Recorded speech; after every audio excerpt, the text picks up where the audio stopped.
What's up, everybody? Welcome to another episode of Time Capsule here on the Games Don't Click Hotfix, the show where we travel back in time to your favorite years in gaming and speedrun our way through popular or influential games released in a particular year. I'm your host, as always, Smooth Operative. Thank you very much for joining us. Tonight we are taking a look at some games released in the year 2005 with We Love Katamari and later Ninja Gaiden Black. But before we start, I want to let you all know that Flame Fatales will be having its next all-female speedrunning event, Flame Fatales, in late August. You can type !FF in our Twitch chat or go to gamesdonequick.com/framefatales for more information. And also, SGDQ is coming up on June 26th, and prize submissions are open for that. So you can also go to gamesdonequick.com for more information about submitting some prizes. But now I think we should get the ball rolling. We've got Game It here for We Love Katamari, as well as Shamana for commentary. So hi, why don't you introduce yourselves? Game It, you want to start? Yeah, sure. So hey, my name is Game It. I am a speedrunner for We Love Katamari. And we also have Shamana. Hello, I'm Shamana. I'm also a speedrunner for We Love Katamari. Awesome. And that you're here. yeah, so I'm ready to get started. So I'll roll into the new game and ready on go. 3, 2, 1, go. Awesome. Good luck. Thank you. Good luck, Game It. So, Katamari, in case you guys do not know about the whole concept of the game, essentially, you're royalty, and your dad, the king of all cosmos, accidentally destroys all the stars, and he orders you to clean up his mess, because, of course, why not? And so you're basically sent down to Earth with a tiny sticky ball, ready to roll into things that are smaller than you, and eventually create a giant ball that's star-worthy. The controls for this game are really interesting. You control the ball with both sticks, and it's as if you are pushing a ball in real life. The left stick controls your left hand, and the right stick controls your right hand.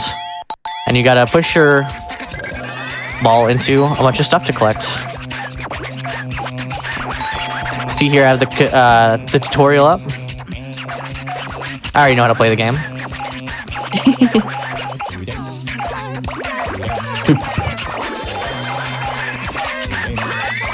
So the tutorial is something you actually need to do quickly.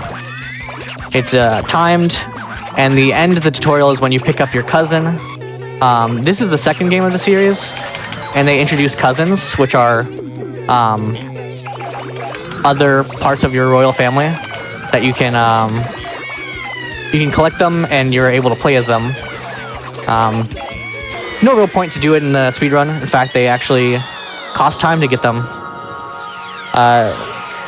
With extra text boxes and extra animations. So that's something we'll be really focusing on, but the end of the tutorial is getting Ace, which is that cousin. And hopefully this is the only cousin Game It gets, because it saves time to not get those cousins, like you're saying. Yeah. They added 16 cousins to this game, so we have 16 brand new cousins to adore, but unfortunately we don't get to see them all during the run. No time for the family reunion. So here you see a screen in between levels called the Select Meadow. It's basically just a main hub. Nothing else really to do in it besides hold square to run and just take the shortest path to the next level. Yes, there is an all cousins category, someone was asking. 100% in all cousins for this types of games.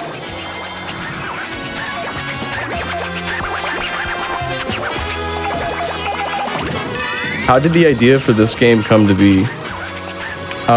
Actually, I can tell you exactly what happened. Keita Takahashi, working at Namco, they assigned him to a few projects, which didn't really go that well, and they eventually had him working on a new game, which was kind of like a Crazy Taxi clone. And that ended up not really working out, but he made some characters for that Crazy Taxi type clone. And those ended up being the Katamari Damacy characters. He actually saw a ball spinning before a train ride, And then on his train ride, he just thought about the ball spinning, and he came up with the idea, what if it just kept spinning and gathering items and just kept getting bigger? And he came up with that concept right then and there, shared it with his coworkers, they loved it, and that was the spawn of Katamari Damacy. That's really cool. Yep, so I just got done with the first level in the game. Well, I guess you could call it the second if you don't count the tutorial. That level is called As Large as Possible 1, where you're supposed to get as large as possible. Obviously, as soon as I hit the goal size, the fastest thing to do is just to quit the level. Unfortunately, there's a lot of that in this game. Either a definite level ending, or just getting the goal and then quitting. So there's not a lot of time to hear the great music in the game. The best chance we have is As Large as Possible 5, which is an over 4-minute level. So, do I explain RNG, Shamana? Yeah, sure. So right there, you might have noticed that game it paused and restarted the level. That's because there's a couple different spawns that can happen in different levels. In this level in particular, there's 3 different spawns, but only one of them, unfortunately, is good. And we're resetting for that, and it's up on the couch. And thankfully, Game It got it on the second try, which is not going to lose much time at all. That's great. But another thing that we have to worry about is the RNG of item spawn. What you'll see here is there's a couple batteries surrounding that bowl that Game It's getting. Those are the smallest batteries that can spawn there out of a pool of 3 different batteries. The RNG sometimes doesn't always line up in your favor, but that's a part of the speedrun of this game, is adapting to different RNG and knowing when to grab extra size if you need, and dealing with different spawns. Sometimes, depending on the level, you might just want to boost off from a bad spawn and then try to continue on from there. But for this level in particular, it kind of just helps to reset until you get the good one. Yeah, and unfortunately, if you get bad item RNG... Oh, I'm not big enough for that chicken. If you get bad item RNG, you're not able to just restart the level real fast. You kind of just have to deal with it. You saw I ended up being a bit too small at one point, and I had to just kind of make up the size from the spot. Not a lot I could have done. And that's a lot of the skill of this game. It's adapting to your situation. Because it's not just holding a line in this game. We're trying to just get more size, and that could be completely different routes all over the level, but right now we're trying to tie it down to some nicer routes, but this game is open to interpretation. Yeah, that's one of the most interesting things about the speedrun, I think, is that with most games, the objective is kind of tied to a location, so go to this guy and get this item, for example, but in this game, you kind of just have to get the right size, and that could be anywhere in the level. That really makes the routing possibilities nearly endless. And this is another level where we kind of really just want the good RNG. Yeah, it's ideal to just have the good RNG spawn for this stage. And you'll notice that we're underwater. We're a lot more floaty, and if we end up in the air, that can cost us some time because it takes a while to get back to the ground and control ourselves. So one of the main movement options you have in this game is boosting. That's flicking your sticks up and down rapidly to speed up and get a larger boost. And doing that in this level in particular, I need to avoid these moving things trying to hit me out of the way. In this level in particular, boosting at the wrong spot or hitting the wrong wall can send you airborne, or rather waterborne, for a really long time, and you're not able to touch the ground again. That's why it might seem like I'm just trudging along slowly, not boosting. It's because it's actually probably safer and faster than boosting and having to fall all the way back down from the surface of the water. Like this. Exactly. You see, trying to get a little extra speed ended up being a punishment. This is a very tough level, and thankfully we get to end on the cat that's underwater. I don't end on the cat. Usually. Well, I like to end before there, in the but area. Yeah, sometimes you'll need exercise, but the cat plus those 3 fishing rods, nice and big.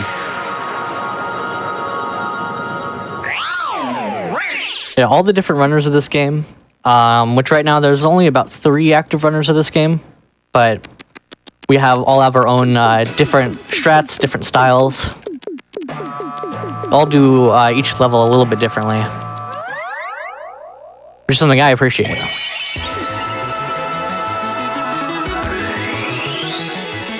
Oh, someone asked, can someone explain the plot of this game? Okay. So, the original story of Katamari Damacy, to kind of summarize it, your dad gets drunk, he ends up in the sky, destroys all the stars in the sky. As you do. Sends you, the prince, his son, to go roll up some Katamaris to create some more stars to fix the sky. We gotta fix that sky. But that's the first game. And this game, it's actually just a celebration of the first game, which kind of sounds a little wacky, but that's exactly what it is. It's called We Love Katamari because the game is just literally a sequel of how much we love Katamari. To get more into why that's even a thing, the creator of Katamari Damacy, Keita Takahashi, was actually very opposed to sequels and remakes and all of that. He did not want more Katamari games. He was opposed to this game coming out, and it probably is not a fan of all of the other Katamari games that came out, unfortunately. But Namco said that they were going to make this game anyway, whether or not he was going to work on it. So he said, sure, I'll work on it. And they gave him some creative freedom. And he said, we need to make the game just celebrate the first game. And that's what We Love Katamari is. You're going up to fans that say, wow, I love Katamari. I want you to roll up a Katamari for us. And the king says, wow, that makes me feel great. You should roll them up some more Katamaris. And that is We Love Katamari. So you saw in that level, it's a very flower-themed level. You saw I might have gotten a really particular number of flowers there. You see 621. I was aiming for 617 because that just happens to be exactly half of the flowers in the level. And if you have more than 617, you're able to just quit the level there and you're good to go. Yeah, 50% now this next level the minimum that we're going up on is actually kind of tied to the name of this category, Roll Up the Sun. We're going to try to roll up the sun. Spoiler, it's not going to work. But we have to do this to progress throughout the run. At the end of the run, we actually are going to roll up the sun. I mean, I assume we should, considering the name of the category. But rolling up the sun is essentially this game's version of like any percent.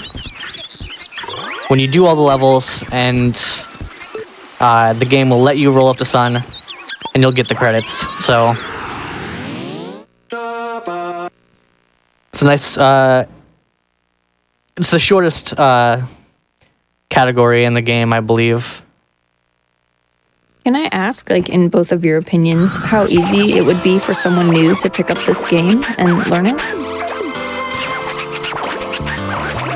In my opinion, I think it's plenty easy to learn, considering that, at least in my opinion, besides like the size of the community is very active, very tight-knit, and more than willing to help. Also, the game kind of adjusts the difficulty as you go on. I guess like all speedruns, but you can start if you're not very good at the movement, just doing safer strats. And so, you know, there's a bit of Katamari speedrunning for everyone out there. True. I think it's definitely a great speedrun at all levels. I think anyone, even if it's their first speedrun game ever, they just want to like try something out, I think it's great because you're just playing the game. There's actually not any crazy glitches or anything. It's not the particular, oh yeah, you glitch through a wall or something like that. You actually can a lot, but we don't really do it in the run. But it's just a straightforward, you play the game, and what's not to love about just playing the game with the timer on? You could just start with that, get into it, and we do have a guide for this game listed on speedrun.com. Oh, excellent. Yeah, and that's an entry-level guide. It's a beginner guide, so it kind of goes into just the basics, and if you've never even played Katamari before, maybe that would even help you just learn the game in general. Also, for beginners, you could speedrun Katamari Reroll, the remaster of the first game. In my opinion, there's a lot of good information. I'm too small here. Yeah, and Reroll is highly accessible because that's out on all the new gen consoles and PC. Exactly, that's what I was gonna suggest. There's even a Something like mod this. of Reroll on the PC that allows you to play with an in-game timer and save states and such like that if you want to practice. Unfortunately, this level is kind of being a bully. There's a lot of people driving around on the roads, and if you're on the wrong cycle, it's kind of hard to know exactly when they're coming. Just kind of have to do your best. Yeah, they can be. See, the pretty size trolly. requirement is 3 meters. Oh, I need to squeeze through here. So we're almost there. 2 meters and 16.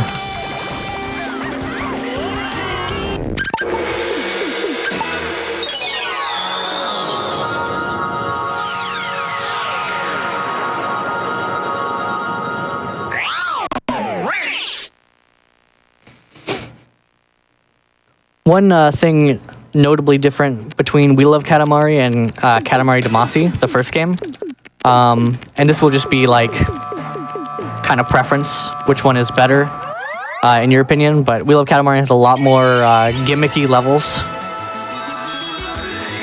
In Katamari Damacy, everything was basically just getting to a certain size in a certain time, or if not, it would be, you know, just collecting a certain number of the same item. So like swans, for example. In this game, there's a lot of like really specific gimmicks that will go over when the levels come up. Yeah.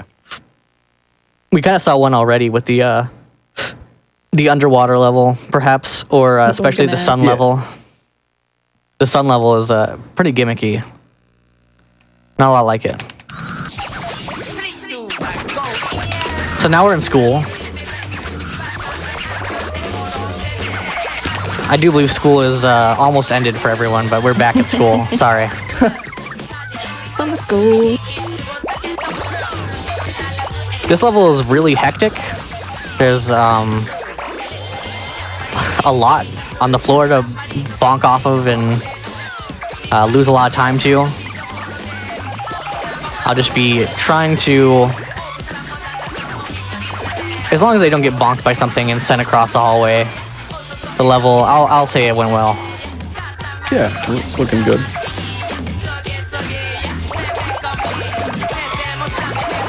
Again, we've already mentioned it, but I think it's worth mentioning again. We're always trying to be cautious about our route, and if we need to grab a backup item, we will. We'll go out of a way and really lose a couple seconds, but the more you know about the levels and the more you understand the layout, that becomes easier and you lose less and less time, and even sometimes you'll save time just based on knowing where other large things are, and you end up getting like a good boost or something that slides you over into an item that you don't normally get, but it helps your size, and then you're good for the next area. This game is very open with the route, fortunately, which I love about this game. I think that makes it a fantastic speedrun. It's like Game it's saying, it's not following a line. You don't follow a line, and I love that. You really just have to adapt the whole time and just play well. Yeah, and it leaves a lot of room to route time saves, which I like routing, and so it always feels good to I'm going the wrong way. It always feels good to, you know, save 3 seconds on a run just because you're doing a different route, and you know, you don't have to actually improve to get it. Game It here is actually very good on routes. He's invented some very, very good routes for Katamari Damacy and some helpful stuff for the routes in this game. Smart gamer can put it together. Now this is a gimmick level we got here. We need every single item because they want that room clean, fully cleaned up. Every item, but that also makes it a little tough because you can't miss anything. But fortunately, Game It's got this down. Yeah, you see, I really don't boost as much on this level, and I always go back for items, and that's because unlike all the other levels, you just can't miss anything. I have to get every single thing. I have a route in my head, and so, yep, I have everything on the floor, and now I'll be heading back up to my starting ledge. Gamer can look up at the corner and see 12 items remaining before that ramp and know, okay, I have enough items. I have all the items on the ground. Exactly. And as soon as as soon as all 100 get collected, it lets you leave.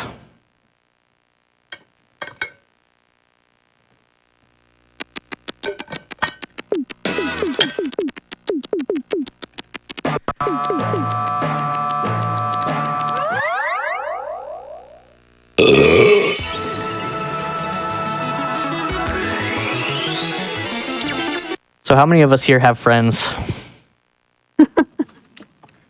I like to think I have friends. Well, that's good because the next level is all about friends. Yay! So this dog wants friends, and so, you know, how does a dog have friends? Well, you could suggest a human, or you could suggest other animals. So we're going to a zoo, and we're going to roll up a bunch of animals. How fun. This dog wants a minimum of 150 friends. Jeez. Oh my god. Yeah. Gotta throw a party now. Yeah. Yeah. Even though the only requirement for the level is friends, I would say size is also weirdly important in this level, just to get around fast and pick up larger animals. So you'll see me pick up lots of things that aren't animals as well, like people.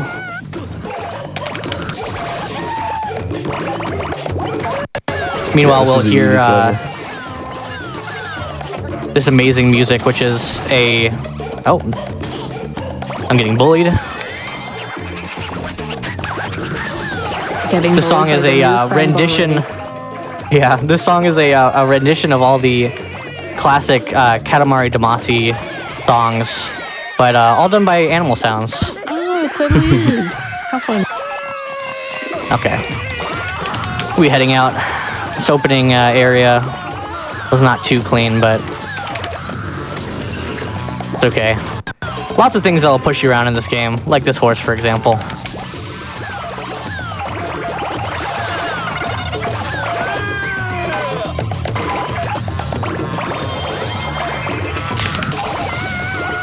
All you can really do is adapt to it, see that it's happening, and do your best to move on. In a lot of situations, we are actually able to skip items and be safe, but there's certain items and certain things that are just so big that once you're skipping it, it's really bad, and you might just want to even turn around instead of looking around for backups and just like go back and redo your line. Exactly. Like redo your stuff that you were looking for. So I'm kind of short on friends because I think I missed the line of ostriches that were in that safari. But there's plenty of monkeys in this exhibit I can get extra. Line up this boost for the birds. There's birds that will fly away if you're not fast enough, but I got them. Yeah, thankfully that and in this aquarium. Nice. As soon as you get 150, once again, exactly half of the animals that are in the level, you can just leave. I believe in that level, actually, the ability to get 300 friends is completely related to RNG. I might be wrong on that, but I think depending on the line of animals you get in the safari, whether it's zebras, camels, or okapi, you can just not be able to get 300 friends. So luckily we don't need 100%. Friends just mean animals when we say friends. Because the dog's asking for friends, but specifically the dog wants more animal friends. Yeah, or the human animal mascots. Those count as friends. Yeah.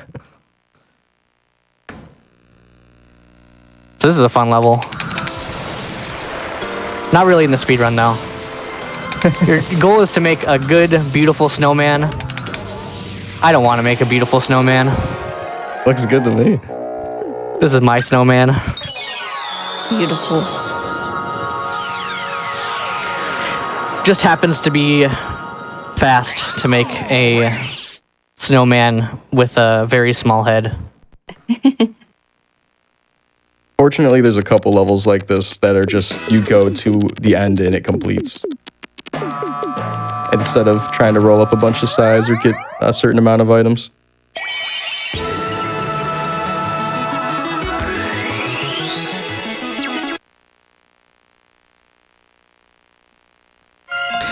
So we're coming up on the fourth of the as large as possible levels. Here there's an animation where I'm dancing, I guess. Can't skip that, you just have to wait. But this is the fourth of the, I guess, main series of levels where you just try to get as large as possible. We have to get 12 meters. We haven't seen anything nearly that big, besides, I guess, in Friends when I was about 7 meters. So we'll see me start to pick up really big things in this level. Do you want to explain the RNG in this level? Yeah, so there's a little bit of RNG that can help us a lot. These animals will circle this particular spot that Gaiman's in right now, this little streetway, little circle streetway thing. And you'll get bunnies, little ducklings, or cats. If you get the white bunnies, those give you so much size, and it saves like a nice, probably like 4 or 5 seconds, and that's really helpful in this stage. Unfortunately, Gaimon got the bad RNG, and we're seeing the black cats. With the little ducklings, we can at least grab a couple of those and help out the size, but with black cats, they're just too big and we can't grab them. But fortunately, there's stuff around that we can still grab and continue on with the stage with a little bit of time loss to deal with the fact that we didn't get the great RNG. Exactly. Now we're just going to be actually about 10 centimeters too small. The rabbits really make a big deal. But as long as we're careful, we get everything on the street, we're pretty good.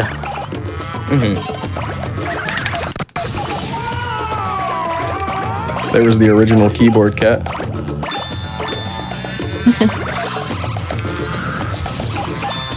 I'm actually going to go back and get these.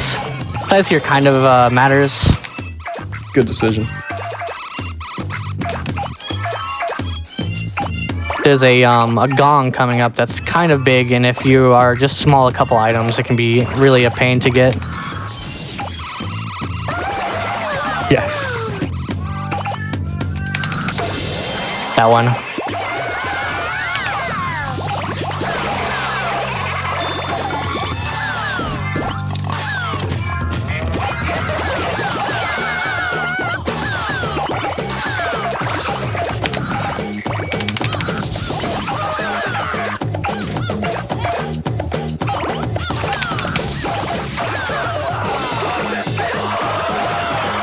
Such a satisfying area in the speedrun. A lot being picked up at once.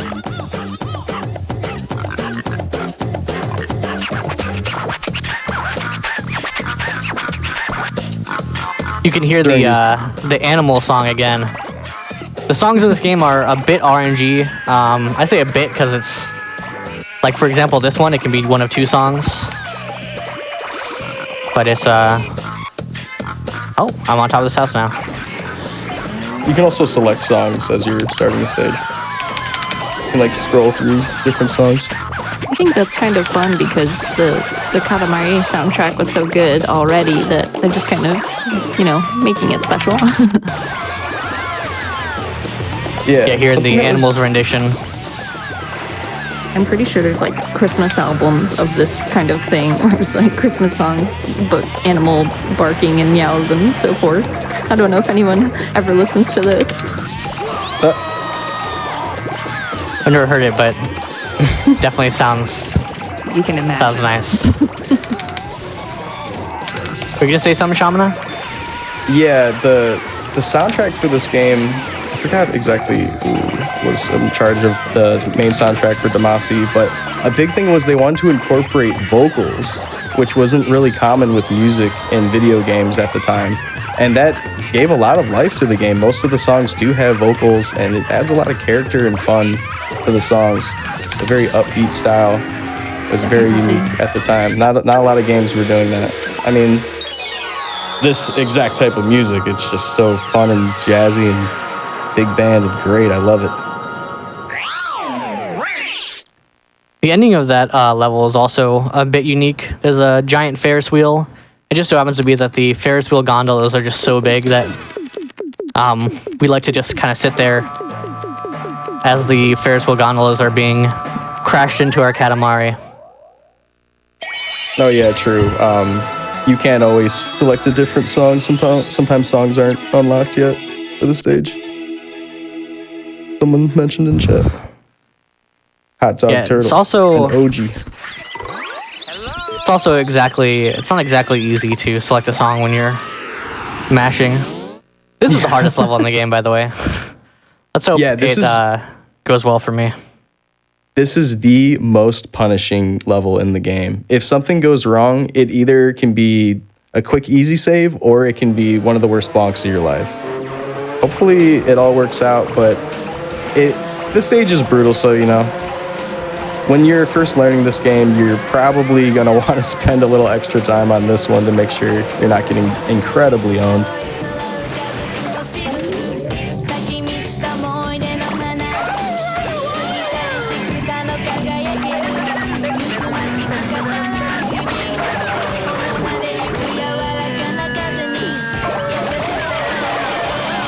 Something that just went past Game It right there was the white horse. That horse in particular can send you flying. Gotta be careful.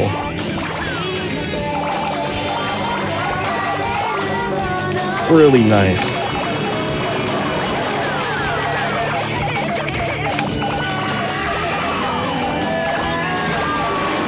Excellent. That is super ideal race. That is very good. Great job. I'm happy with that. So one thing about that level, you might have seen it was on a racetrack, and it was called Race, or at least we call it Race. I think doesn't really officially have a name, but your Katamari actually moves automatically, and it goes pretty fast too. It's constantly so it's a really unique level for speedrunning. All we can do is speed it up and slow it down. And in some cases, we will slow it down. Like if we're going up the hill, we might want to let go of the sticks for a second before going forward again so we don't launch off into the air. But that's about it. Yeah, you can't stop. It's a very punishing level, like we were saying. Can't turn around either. Stop. You have to do a really wide turnaround, like you're driving a car. It disables your flip control, which is clicking both sticks in together, something that we haven't mentioned yet, which is something that you just did right there to start the level. Yeah. Now this level, you're a fireball Katamari, and your goal is to light a campfire. But there's a couple issues with that, which is that you have to keep picking up things, otherwise your fireball is going to go out. And one other thing, as you can imagine, fire and water don't really work together, and so I'm going to try to avoid any water pits if I can. Was it totally like game over if you hit any water? Yes. I'll have to restart the level. Right. But yeah. Oh, Accidentally pressed the sticks in a little too hard there. It's okay. What is interesting about the level is that even though it seems like a fire level, it's actually really just a size level in disguise. As long as you get 1 meter and 50 centimeters, you're big enough to light the fire and move on. With the speedrun route, we grab a bunch of those sunflowers, which is right next to the water, which is where that spookiness happened.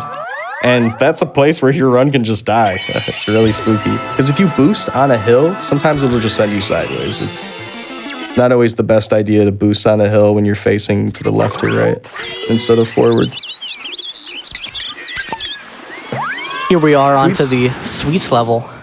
This is actually similar to Friends in the fact that it says something. Actually, no, it's more just about size. You'll see that there's an amount of candy being picked up, but that number does not actually matter at all for the minimum. The minimum is just that we get one meter point 30 in size, and then we're able to roll up the Hansel and Gretel. Exactly, yeah.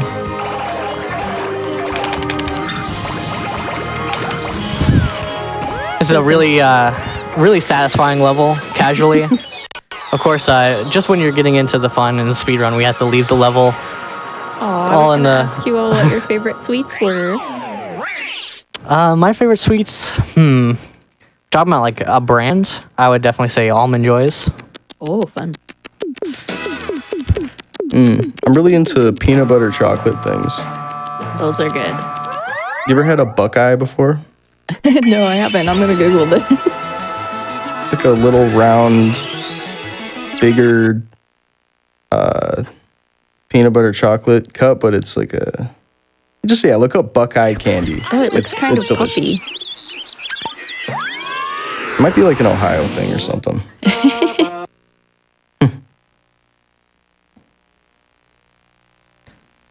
This level has an interesting premise. Delicious. The premise of this level is that this kid wants his pen pal to feel better after becoming sick. And so he asks us to roll up a bunch of origami cranes to create a beautiful origami crane Katamari. So we can send it up into the sky and so she can see and get better from Mongolia. Oh. Which is based on I think it's called Something 1,000 Cranes, which is a very sad story. Oh, really? Cranes I didn't actually know that. Origami. I didn't know it was based on anything. Yeah.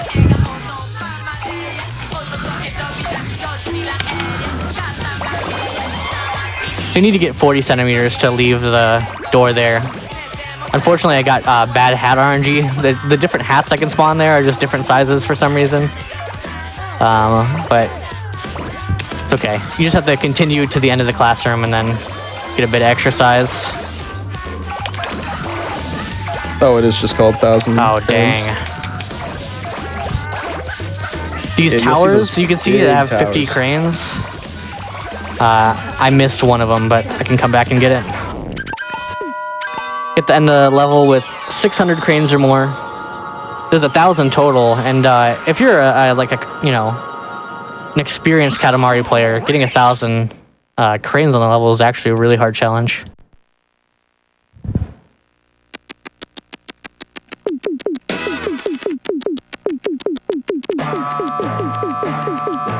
The Daco and the 1,000 Cranes? Oh, is that the full name of it?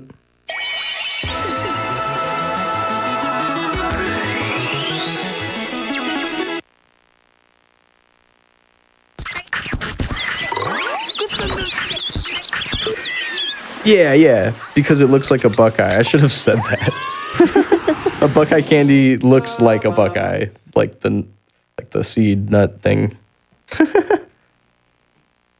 Yeah, we got to take a nice peek at Opio, which is a cousin that wants to help out, but he's very fragile, so he always gets hurt, and he's wrapped in bandages because of it. Aww.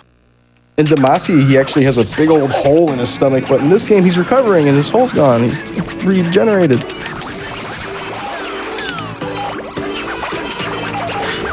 I don't know if it's canon that it regenerated. this gimmick level is kind of interesting. The whole point is that you are limited to only rolling up 50 objects. And with each roll up, you kind of want to be picking up the largest thing possible. So that way you can get the largest Katamari possible with only 50 objects. So as a speedrunner, we ignore all of that and just pick up the 50 fastest objects. And we end up with a really small Katamari, but all in the name of speed.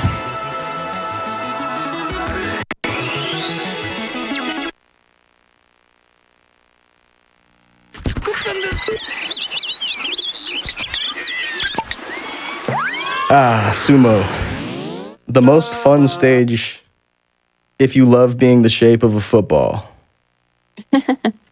So normally your Katamari is a ball-like shape. It's not actually a ball. It's more of like a bunch of points around, and then as you pick up items, you can kind of pole vault around a little bit with the items attached to you. But for this particular stage, you are a football, and it makes it kind of awkward to move around. Sometimes you will just kind of vault around onto the ground in a weird way, and it's not always favorable. But a little bit of practice, it can tie together. Definitely one of the more difficult runs, and one of the hardest to beat ILs in the entire game. In terms of the speedrun IL history, the records have been standing for like 14 years or something. Yeah, IL meaning individual level. Yes. The world record for this is really kind of optimized beyond... Oh, I need to be 133 to end, and it was just a little bit too small for a while. 133 kg. So you can see the point of this level as a sumo is you have to eat as much as possible to, grow your size as an actual human this time. It is kind of just like another size level in disguise, where kg are just centimeters. Size of everything correlates exactly if you do that. The only thing that does make it special is that only food will grow you. Yes. And he'll make a special noise then. And he says something along the lines of Uptungus. I don't know the pronunciation exactly, but that's a sumo saying for pile it on, which is just like a bulking up kind of statement when you're eating. Pile it on, as he's picking it up. Now, cow bear level is a very difficult level if you want to get the cow bear. But I don't want to do that, so I'm just going to end on the first item I see, I think. There we go. So the point of this level is you want to get as big as possible, and then picking up any cow or bear related item ends the level. And so you want to end on a really big cow or a really big bear. You see that the captured object that I chose was tiny. That's fine, because it progresses the game still. Yeah, we could literally end on a carton of milk, because they consider it a cow. Yes. And anything cow-related enough is a cow, according to the eyes of the king. Here we have another hidden in disguise size requirement stage. It says you're getting brighter, but it's just a size requirement, like Game It was saying about the previous one. It's a very tough stage, though. It feels simple, but it's just tough anyways.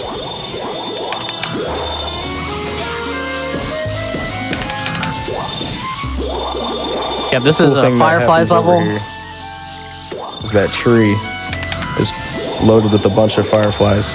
I'm sorry, yeah, you see, I bonked that tree twice. It lets out fireflies when you bonk into it. And as you can also see in the rest of the level, this level is just chock full of fireflies, picking them up to get brighter, or of course internally just to increase your size. Something we can explain is huffing, because in this stage huffing it happens a lot of the time. It's hard to avoid. You have an invisible energy meter in Katamari. It's in all the games. In all like the console games like this, not like mobile games or whatever. But you have this invisible meter of energy, and if you boost too much and try to snake, which is turning while moving, which preserves momentum, something we honestly should have mentioned before, but it's not as relevant in this run. Yeah, so you're right.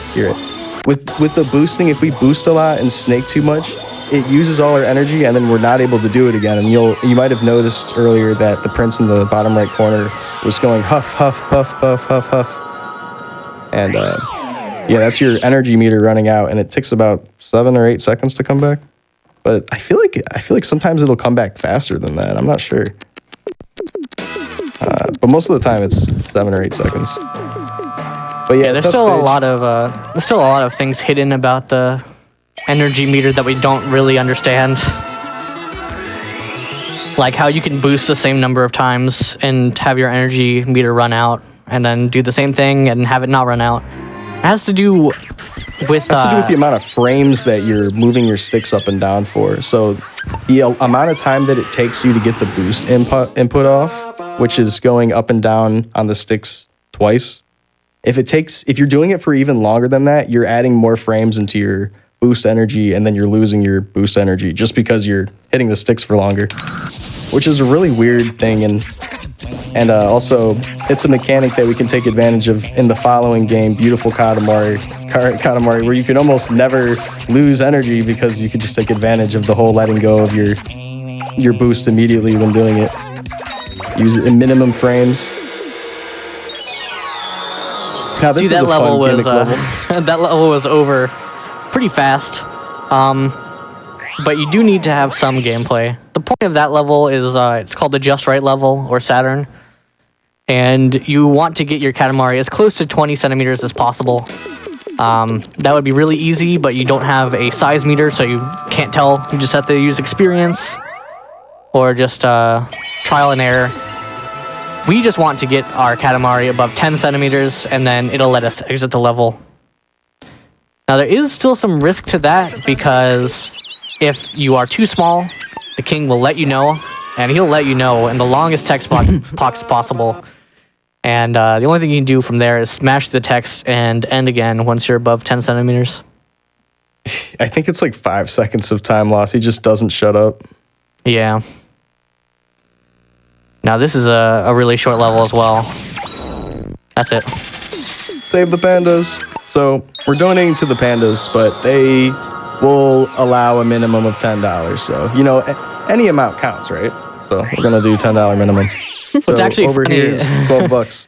What's actually funny is that if you look at the text, like the lore, he actually has a maximum donation amount, and so he won't only accept 50 cents. I thought it was 50 cents, but I want to make sure.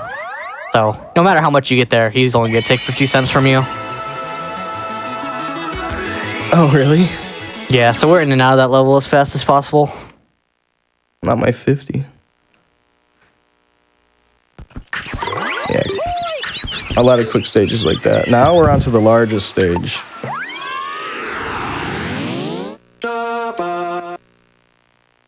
And this stage is as large as possible 5. We need to get, last time it was 12 meters. This time it's going to be 500 meters. It's just a little bit bigger. And we're going to see some of the main appeal of this game. We're going to be getting ginormous and rolling up towns, cities. Actually going to do a brief world tour as well. Just a little bit of everything. Yeah, so if you want to pay attention to a Katamari level, this is the one to look at. Lots of fun, lots of big sizes.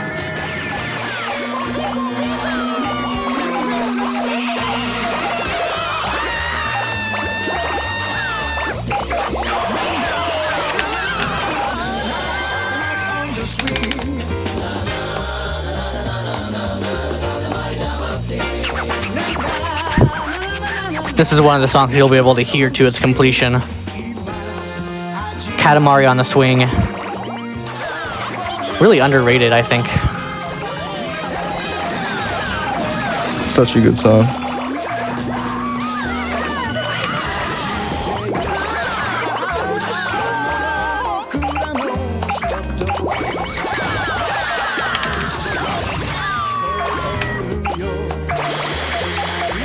Let's see your best Pliz emotes. Let's see your best jam emotes, chat.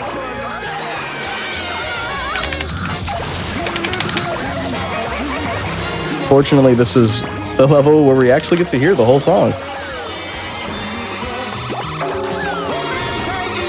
But maybe one day we'll figure out how to go faster than the song.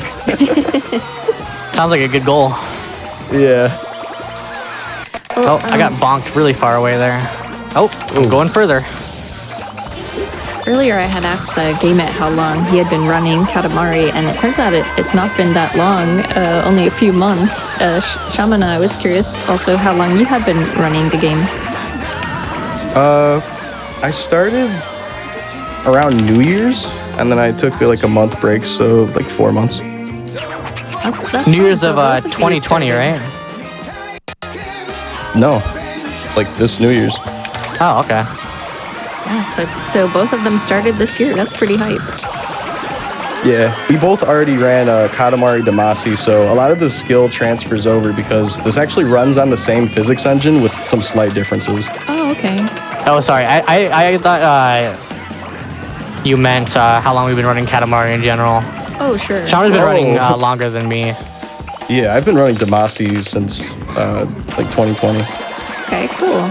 Is there a reason you decided to pick Katamari over like other games? Katamari was like one of my favorite video game series growing up. Oh, this is one of the things you want to avoid. Being launched way over Europe. This is like France, I guess, by the way. Nice little Europe tour.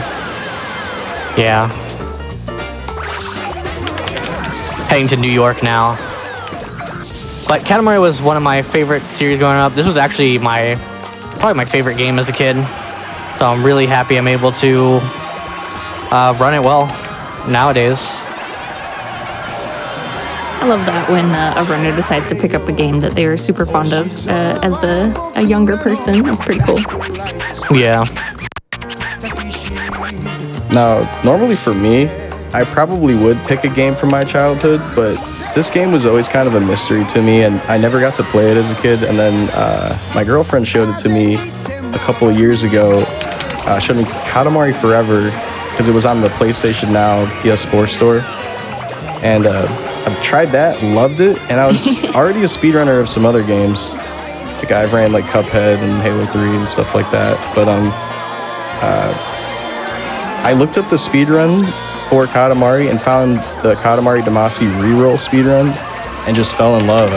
I was like, I should get this game and play it. It's probably a great game to speedrun. Played through it once casually and immediately learned the game. Aw, Just nice. loved it. It was so much fun, and it's still my favorite speedrun game to this day. And I want to say, from the bottom of my heart, I think it is one of the best speedrun games ever made. It's great. It's fun. It's always open to more, and it can keep being pushed further. Like this game will constantly be pushed for a long time, I believe. Like this game, the other Katamaris, especially Damacy. Well, I super appreciate both of you being here to show it off and talk about it. So I think everyone's having a good time, and I certainly am. Yeah, I once again, I really appreciate the offer. For sure. It's a great opportunity. So we're almost to 500 meters. The last thing we have to deal with is this desert. Kind of annoying. You can't really see what's going on. As long as we're about 470, we can move on to this big rock and then end right over here. You see, we're just starting to pick up massive chunks of land, and we have to exit the stage. There's a lot of fun to be had. You can actually get spoilers, but you can get to about 3,000 meters in that level. Oh, wow. Really large.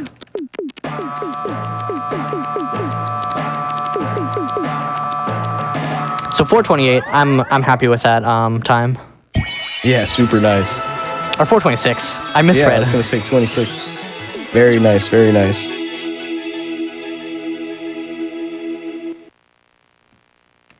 So we're Well, yeah. kind of towards the end of the run.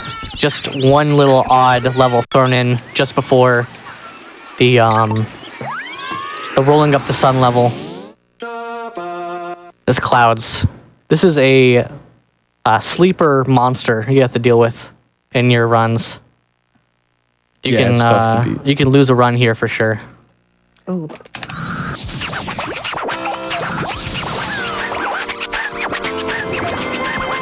The problem is that you can't really see what's going on. It's very hard to see, especially with the starting camera. As you get bigger, the camera becomes easier to see what's going on. But all you need is 50 clouds. I'm plenty big enough, so I'll boost off into the main patch of clouds and go ahead and leave. Nice clouds. Then we're on to the final level. Yeah, the best thing you can do there is just kind of remember where some small clouds are, pick them up, and then hopefully you're big enough to pick up some of the more plentiful, larger clouds. There's very few clouds there that are small enough for you to pick up at the beginning, though. And so if you, for example, if you were just to boost off and, play the game casually, take maybe 3 times longer to get 50 clouds.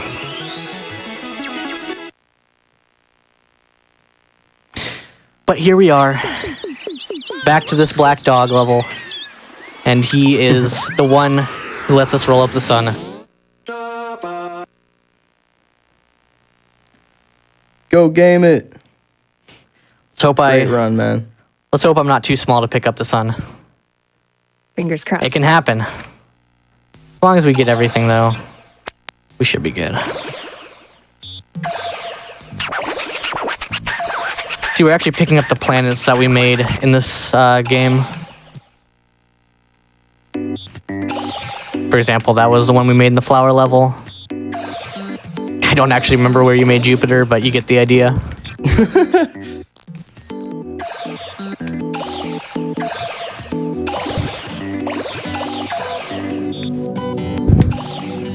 Perfect. As long as you get this big bang and some meteors to be safe. Timer on the sun hit.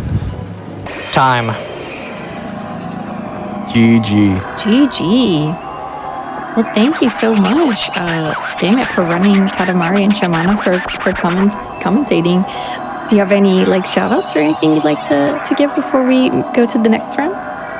I generally like to shout out the whole Katamari community. Great place for resources, great people to talk to. Other great runners like Grass, Shamana, Harutomo, Garby, and Enzer. A bunch of other people I'm probably forgetting. Shamana, you have anything to say?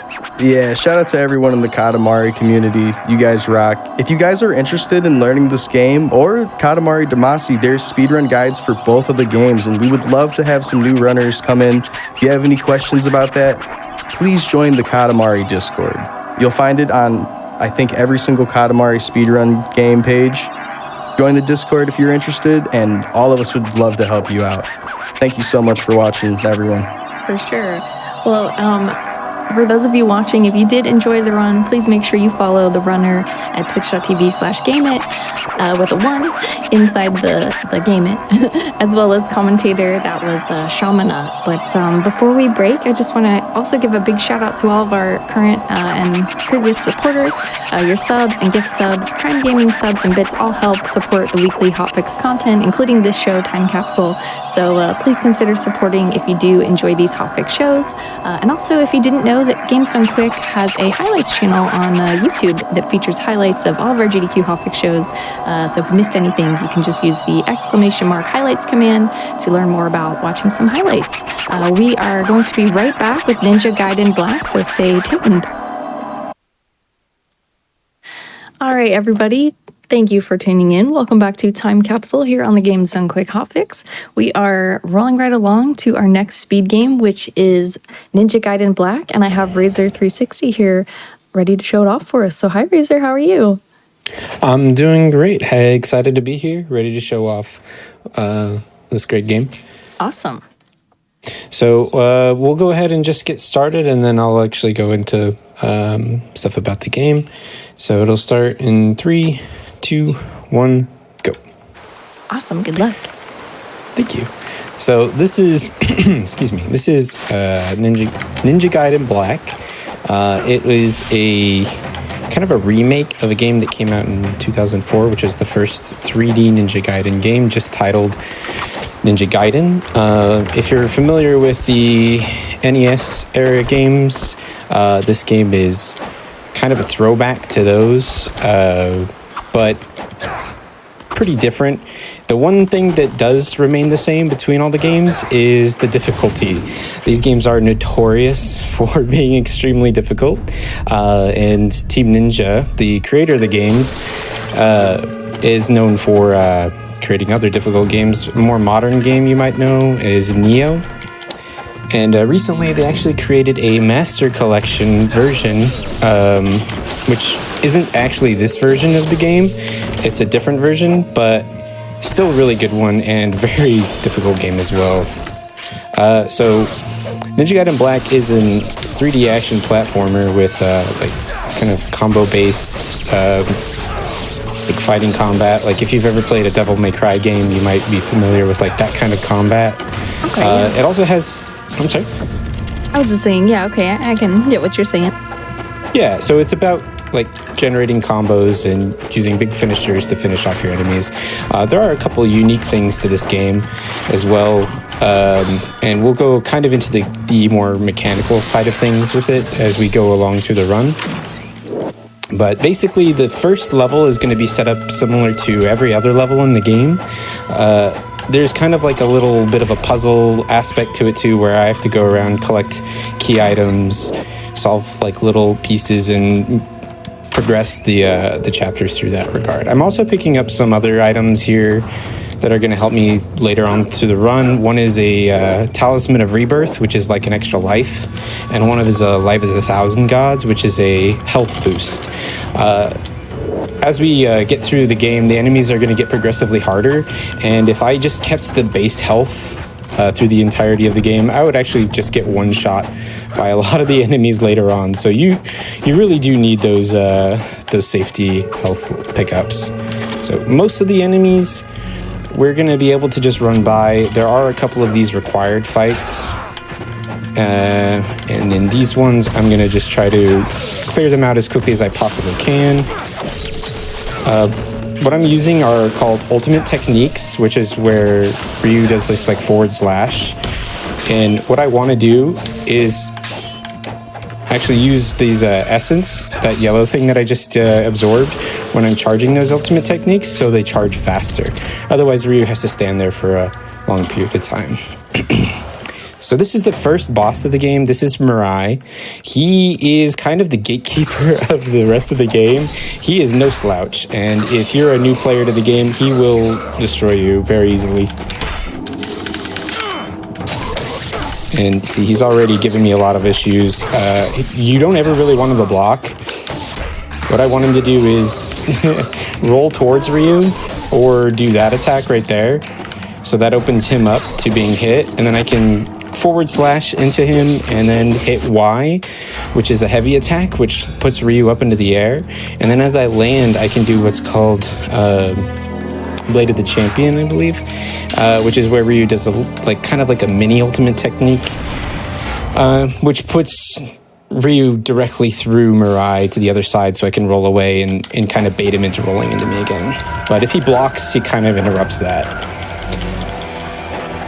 So as we go through, you're going to notice that I'm moving by doing what are called roll jumps. That's actually the fastest form of movement on like any flat surface. There are other forms of movement like wall runs and on landing jumps. We'll go into on landing jumps a little bit later in the run, but the fastest form that we actually want to do at pretty much every point is the roll jumping. Everything else we're going to pretty much try to do because of platforming. There is a lot of that in the game, which is another throwback to the original Ninja Gaiden. Here we're going to pick up one of our first additional combat techniques. This is called Nimpo.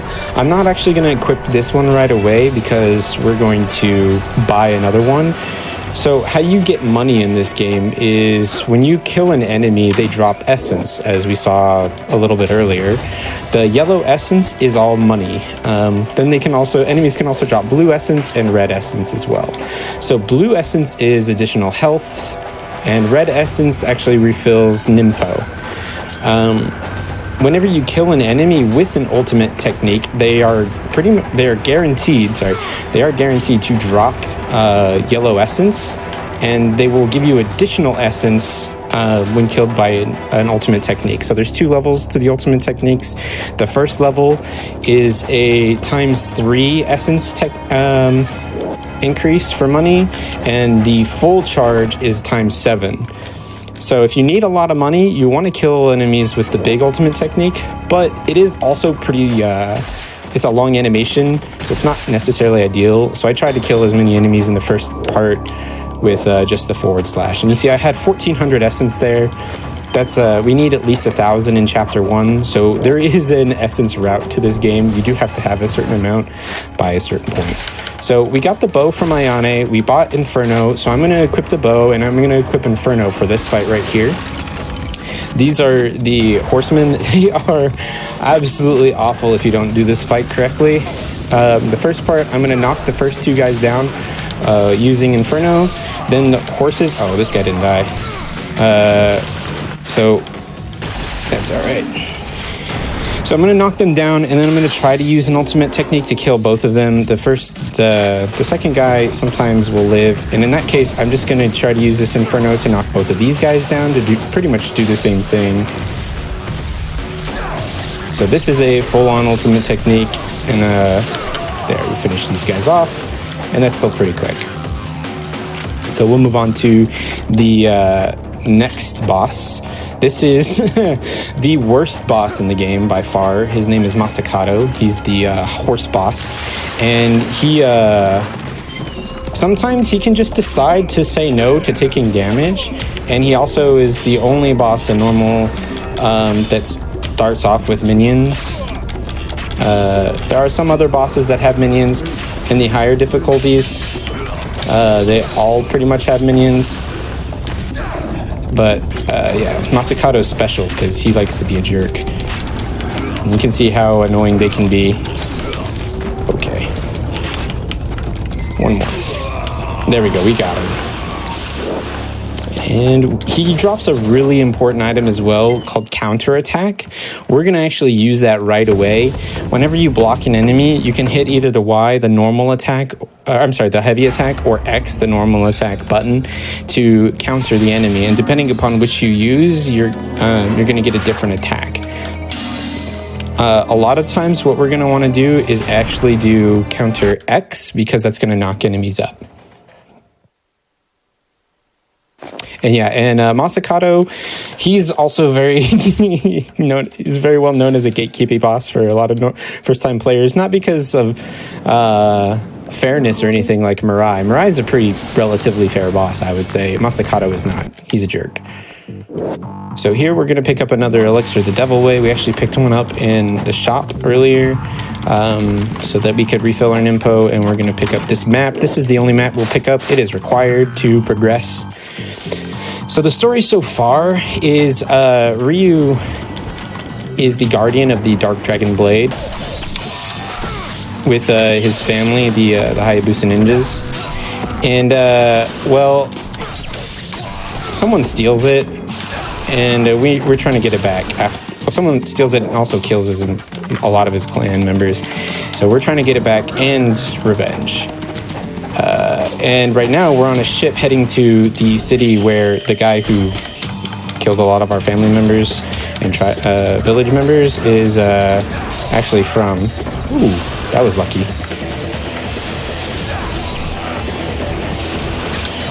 So actually, I said I was doing counter X earlier. I'm actually doing counter Y to do that spin up slash. So that was actually really lucky. Normally, you only get 2 of those white soldiers with that one ultimate technique. I got all 3. I don't know how. The other guy was standing so far away from me. But sometimes it's like that. And actually, I did a really interesting thing. I don't know if anyone noticed. When I killed one of the enemies, I left an essence floating. This is called essence pulling. As long as I'm fast enough, which the essence only lasts about 7 seconds of game time, so these like little cutscenes don't count, is only about 7 seconds. I can actually use that essence to continue to charge an ultimate technique like that. This guy. Oh, where are you going, Ryu? Oh. Okay, so I want to kill that guy with an ultimate technique to guarantee he drops me a yellow, because in order for me to kill these black-clad soldiers, I have to knock them down to the ground first, and then I'll double hit them with the ultimate technique. Because one ultimate technique normally isn't enough to kill them. So yeah, the essence pulling technique is a really integral part of the early chapters of the speedrun. You actually do it in chapter 1, and then you do it again twice in this chapter. Here I'm actually going to save. So something interesting I should note about this game, there is a couple spots where there's insta-death, and the game only loads you back up in the last time you saved. So if you don't save, you start from the very beginning. A little dangerous, yeah. Yeah. So here I broke a box. That's the float in essence, because there's this fight here. So I'm just going to do some ultimate technique chains.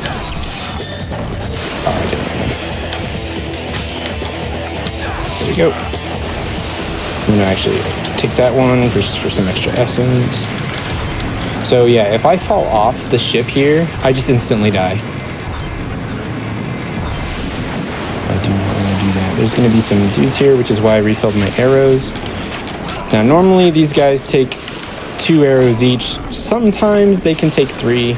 They just be a little obstinate like that. But it is no big deal. So once we get across the wire, there's going to be another soldier across this corner. I'm just going to knock him off using a forward hold X, or hold Y. And then we're trying to turn off the power.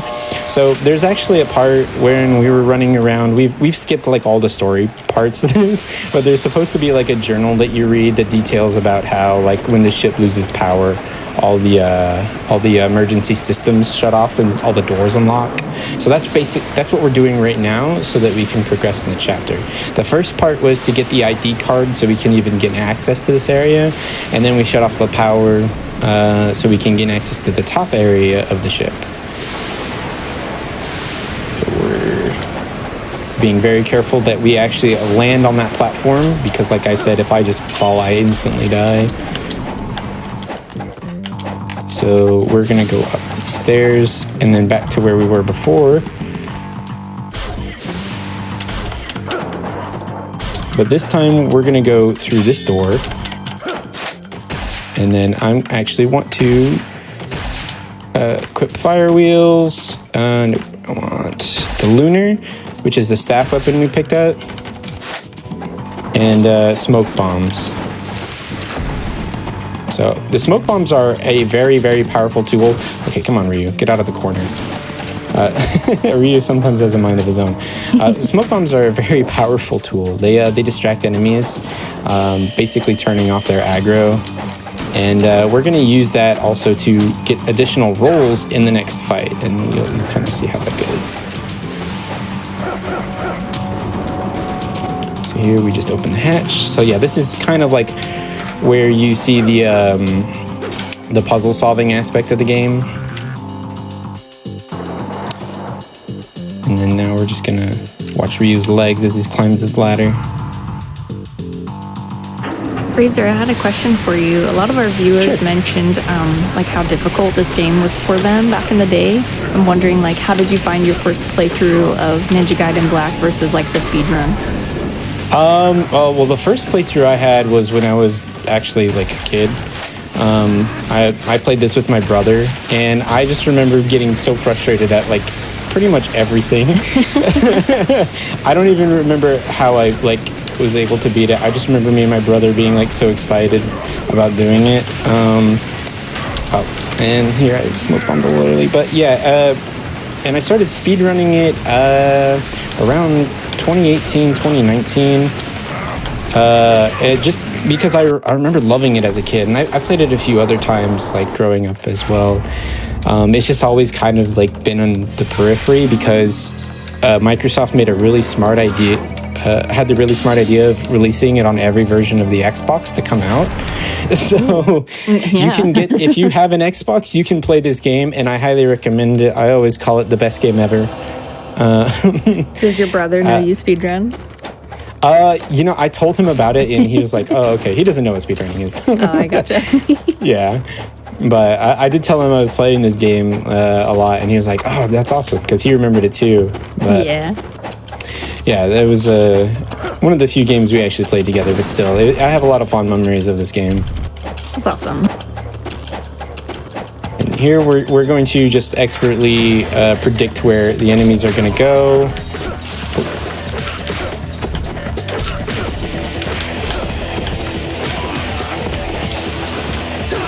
And then finish that guy off with an ultimate technique.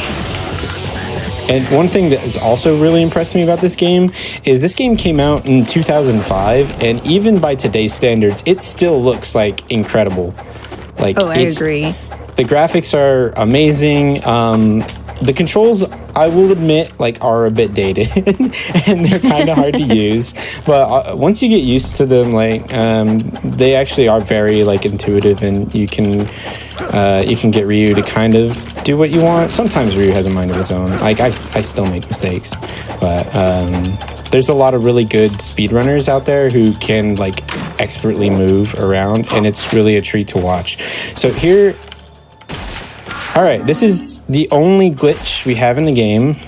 That's called the Spirit of the Devil's Dupe. I actually used it twice, if you notice there. You're only supposed to use one of those once, so getting an extra Nimpo is huge in this game. And you can actually do that. If you have enough items, you can do that until you have 10 Nimpo, which normally the game has a soft cap at 8, or 5, sorry. Because there's only 4 Spirit of the Devils normally, but yeah, if you cheat, you can get to 10. And of course, I'm a cheater because I speedrun. So yeah, I was able to get an extra Nimpo there. That's actually going to save me a lot of like headache for a lot of the later fights. So, and then another thing that really impresses me about this game overall actually is the movement. Like I was saying, it's hard, but it's so rewarding. Like there's so many ways to play this game, but every way is rewarding because like it's all a challenge. All the enemies are a challenge. The movement is a challenge. The puzzles are pretty straightforward, but it's just like when you get something and you do it right, you feel so good about it like every time. For sure. So this part, the rest of this is just going to be me running around. There's actually no boss fight in this level. There's only a couple levels that have no boss fight. I think this one and I can't remember off the top of my head, but one of the later ones.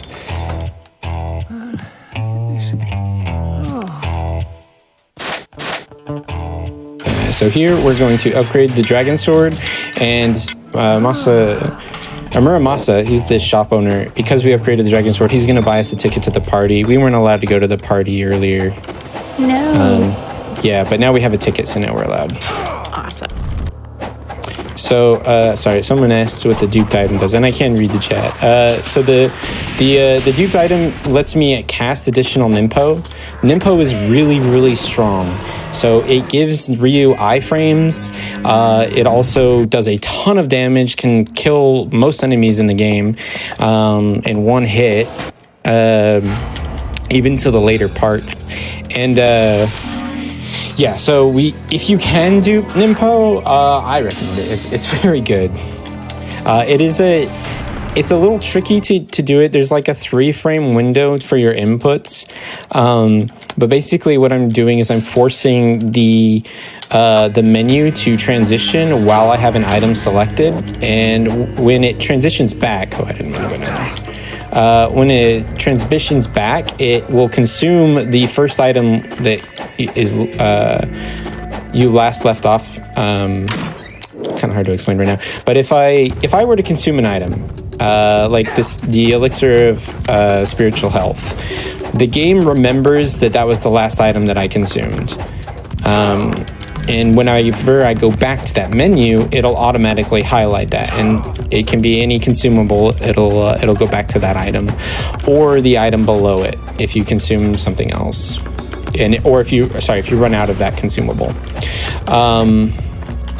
So what I'm doing is I'm forcing the game to transition from the Spirit of the Devils before it consumes it to another item. So what it actually does is it acts as if it's consumed the Spirit of the Devils, giving me the additional Nimpo slot, but actually consumes another item. And I want it to consume the spiritual health. It can be quite tricky if you try to do it later in the game, because you have key items in the same spot.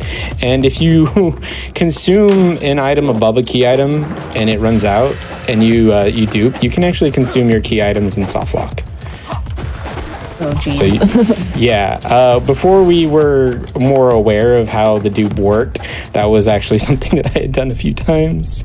Oh no. Couple of runs lost, perhaps. Yeah, exactly. Okay, sometimes you can beat these guys, but they caught up to me. They're being extra ninja today. So this is the most engaging part of the speedrun. You get to watch this bridge go down. It's very, very nice. There's a few unskippable scenes like this. This happens to be one of them. And don't worry, if you liked that bridge, you will get to see it again. So hold your breaths. Or, well, don't hold your breath because it might be a while, but Look forward to it. yeah, look forward to it for sure. Alright, and now we're just gonna run through all these enemies that we're gonna see. We don't need to fight any until... Oh, well, that guy was being a jerk. Until we get around this corner up here. And we'll use our lunar again. We're gonna expertly position ourselves to where we think the enemies are gonna be. Oh, hey, look at that, I was right.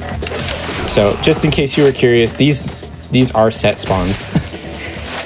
So I got a blue essence here. That's actually slow. I do not want a blue essence there. I can kill these guys and get a ton of money for it, which is nice, but you actually want 2 yellow essence, and then that'll clean them up really quickly. But money is also not bad, especially in a no reset run. Oh, one thing I did neglect is I do want to swap to shurikens as well.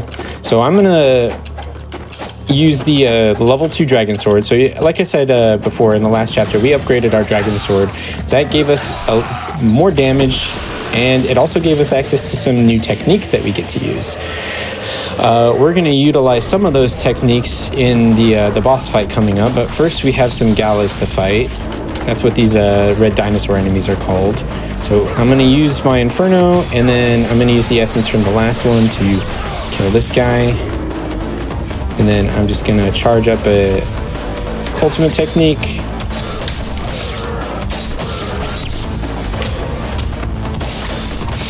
This guy should finish up pretty quickly. I want to dodge his bite because that'll do a lot of damage. Not bad. And so here we have Hydrocubus, aka the tentacle monster. First thing I'm going to do is swap to fire wheels. I'm going to use what's called Flying Swallow, which is where I do this charging wind sprint and then a slash attack. And then I'm going to shuriken to stop reuse momentum. And then, so what that does is it lets me do a downward slash on him. And then I get to follow up with another one, which takes out these tentacles pretty quick. And then I'm going to charge in front of him and cut both tentacles at the same time. And there we go. That's Hydrocubus. Very satisfying to see all of the health go down in that big chunk. Yeah, he gets kind of destroyed in this fight, and we're only at level 2 dragon sword. So like that's just how much damage you get to do. It's pretty fun. Nice.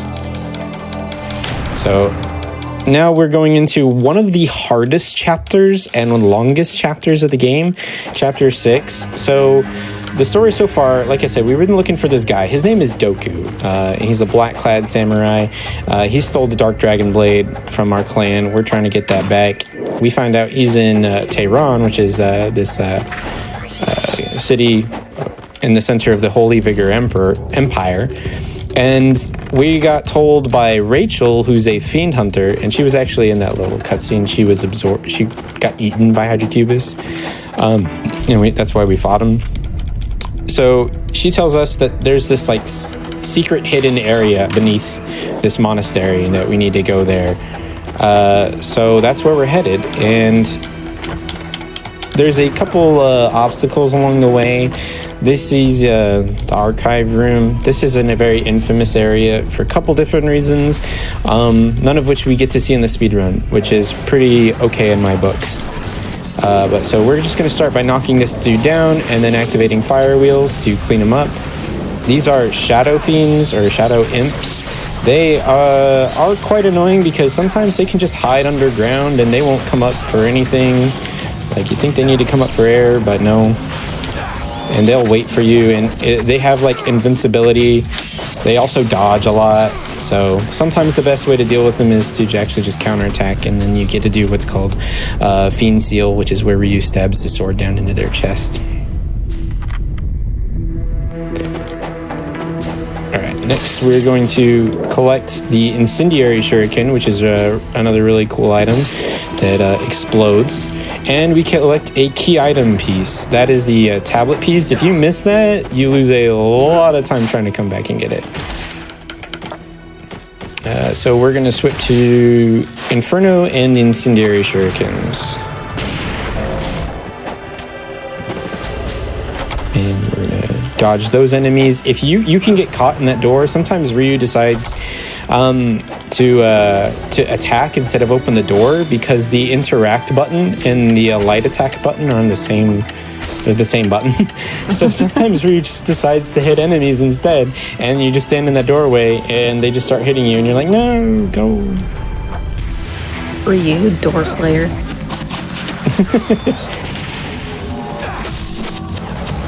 Alright, so there was actually one of those flying enemies that we saw a little bit ago that I just using fire wheels on. He's in here. Oh my gosh, see, they're all dodgy. We just throw Incendiary Shurikens to kill them, and then use their essence. This place seems questionable. I wonder if we can trust Rachel. Yeah, I don't know. Maybe Rachel was trying to lead us astray. Okay, I'm just gonna do this. And we cleared them up. Next, I'm gonna pick up the statue after I kill the last enemy. This actually does a really cool thing where it lets me just move through this cutscene when normally you wouldn't be able to, so you can get closer to the door faster.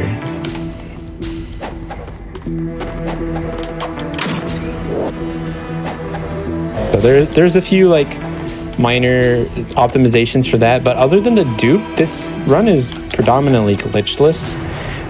We found one out of bounds, but it's pretty tricky and you have the potential to soft lock the game. So I'm not going to go for it today, but and it doesn't really save that much time either. But yeah, this game is relatively glitchless. And again, for its age, like that's just a testament to really how well this game was made for its time. They tested it well too, I assume. Oh yeah. So this game, like I said, is a remake of the 2004 version. They made the 2004 version, which is also really like it's considered pretty difficult on its own right, for a lot of different reasons actually. But the game director was told that it was too easy, so he made this game, and was like, all right, you guys can have your challenge. And yeah, that's also one of the reasons why this game is considered as difficult as it is. So here, I'm actually going to use one of these just to top off. And I'm going to save here just because it's been a while since my last save. And that can happen. So that's my fault. I did that. But that's okay.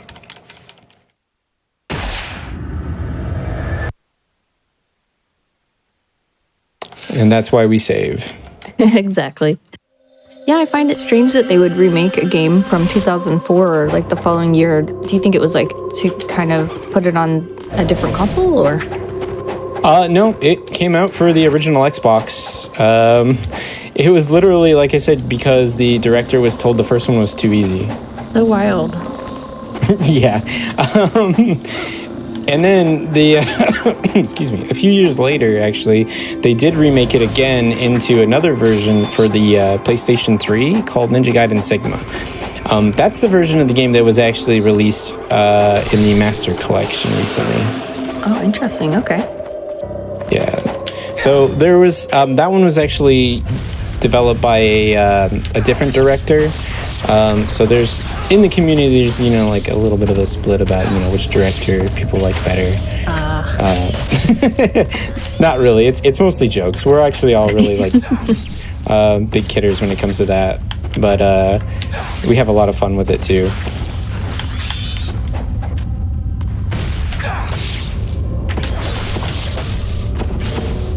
And so these enemies, I actually don't have to kill any of them. I just kill them for the money.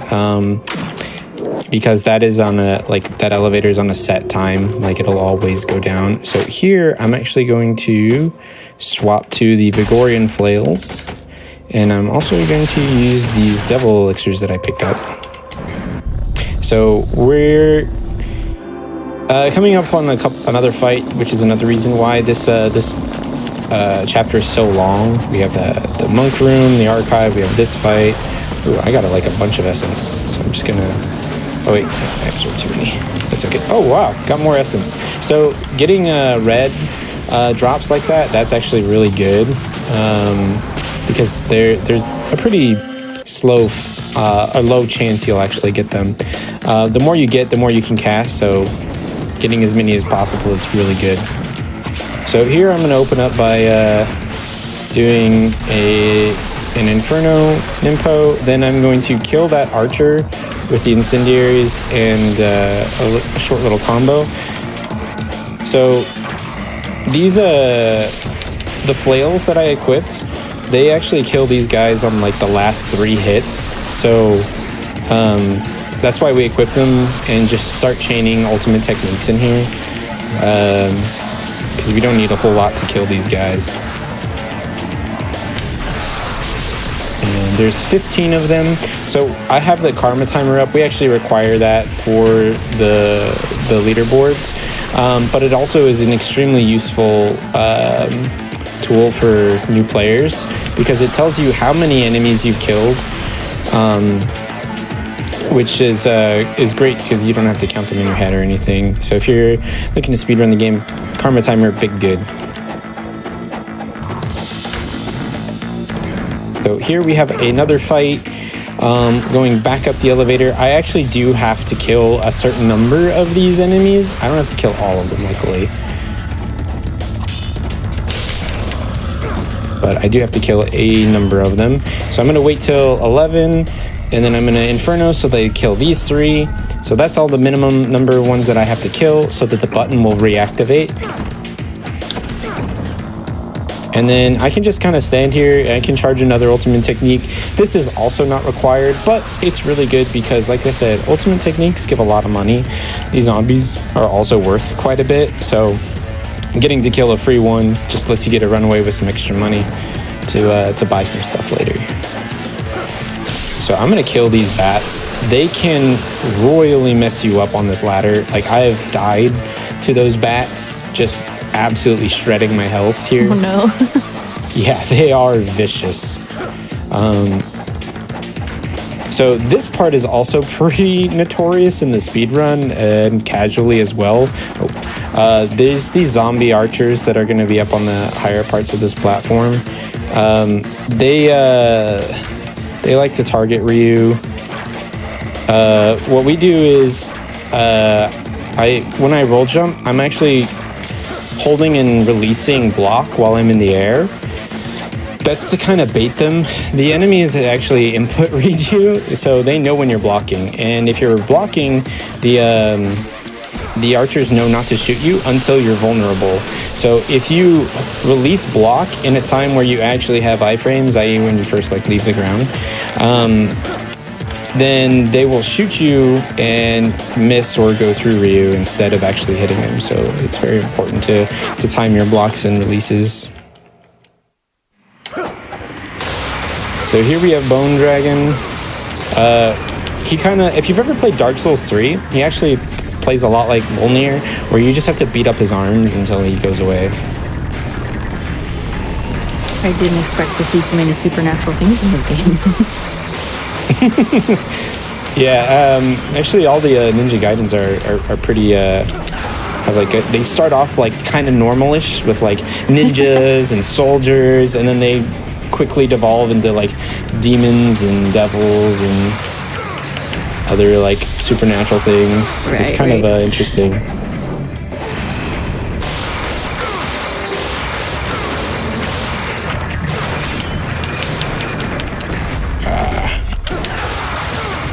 No, okay, well, there's probably like one hit left on that arm.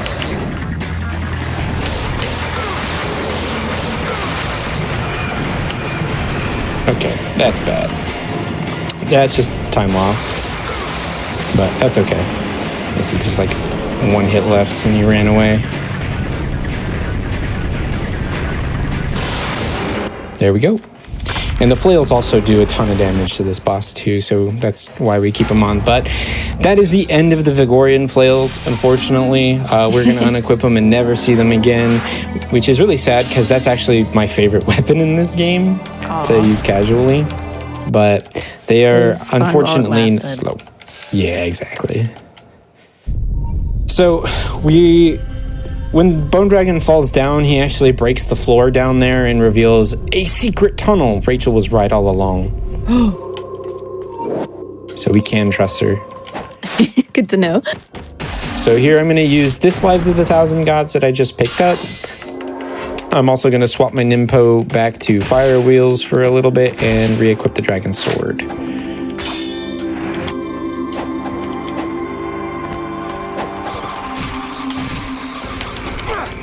Yeah, you can see like I was barely even like near those bats and they already did a ton of damage, and that was just a few of them. Yeah, sometimes they can just be vicious. Okay, so here we're just gonna pass by most of these enemies. There's a couple interesting platforming sections that are coming up, but first I'm gonna upgrade the Dragon Sword to level 3. I'm gonna just buy 2 extra incendiaries just in case. I like to have at least 8, but I'm gonna take 10 just for safety. So I'm gonna jump down here. You can try to go across that bridge, but it'll break halfway, so it's better to leave it up. So normally what this wants you to do is there's like a little eye thing it wants you to hit, kind of like in The Legend of Zelda. But you can actually just jump up here by doing some clever platforming. And then hit the blue button. So that's actually a lot faster than the game expects you to be through this room.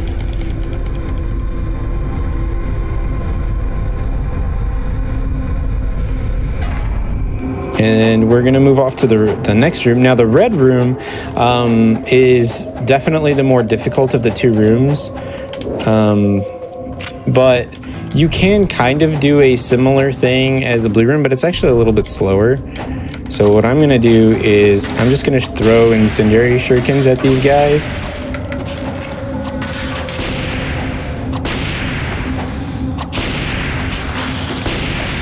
And kill them that way.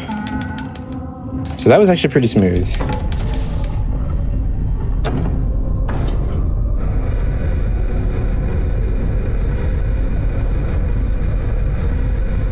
So once we hit that, there's going to be a little door that opens up, and there will be a boss fight in there. It's going to be a totally new boss fight that we haven't seen before, I swear. You can trust me, just like you can distrust Rachel.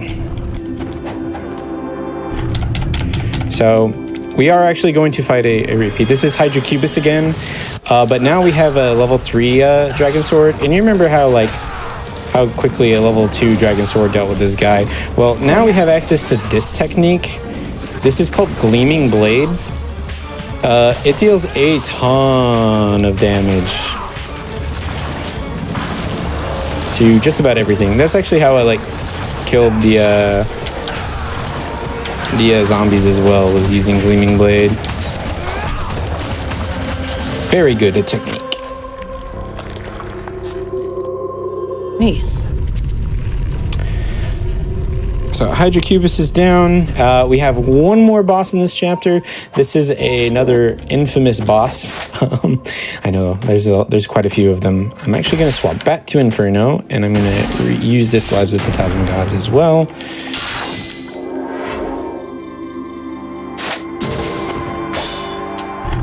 So someone commented about overlap between Ninja Gaiden and Dark Souls players. So I actually also speedrun Dark Souls 3. Cool. How do you find the differences between a run like this and Dark Souls 3? Dark Souls 3, the movement is a lot more, like, it's based off stamina. There's no platforming. Right. So the movement isn't nearly as engaging. But there's some really cool glitches, which makes it a lot of fun too, in its own right. The fighting is also very different. This game has a lot more RNG. And you kind of have to play a lot more reactionary, whereas in Dark Souls 3, there is some reactionary stuff, but a lot of the fights are very set with how you're going to react to things, mostly because your options in combat are limited. So there's give and take between both runs. I definitely think I enjoyed this game a lot more as a speed game. Just predominantly because of the movement. Right. It's like a little bit more eye candy, I think. Yeah, it definitely looks like cooler. And a lot of the community, when you do something really cool in this game, like they really, it really shows, like they know about it, you know? Yeah. Whereas that doesn't exist as much in Dark Souls. So this is Alma. This is actually Rachel's sister, and the whole reason why she's here. What we're going to try to do is we're going to try to get her into a loop. So I'm doing a specific combo after I knock her down to put her back on the ground in a certain way to where I can Inferno her and knock her down again. Okay, I went a little too early on that one. That's okay. She was really nice to me there too. So she can be a pain in the butt. So just like Masakato earlier, he says he can just say no to damage. Alma can do something similar where she says like, no, you didn't hit me, and she just dodges you. I wonder, how did Alma become this way? It's Doku, actually. Oh gosh. So he's at the Doku. center of everything. I know, right? Yeah, we just unlocked Alma. I know. Anybody who is looking for a interesting fight, well, hey, you know, look cool.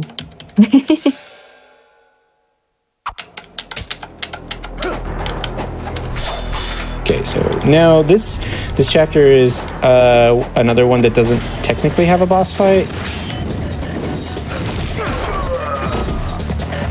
So I'm going to kill those three soldiers at the same time, charge up a Gleaming Blade, and try to kill these guys at the same time. This guy's going to block like a jerk.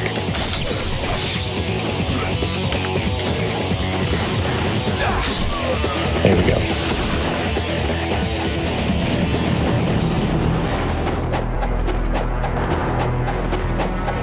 And the rest of this chapter is actually just going to be running around. There's not a whole lot of fighting to be done in this one. There's no puzzles. We will, however, get to see everyone's favorite part of the game again. If you remember, the drawbridge. It's back up. Oh, nice. So we get to put it down again. So it gets knocked down, but it gets up again. So sadly, we never get to keep it down.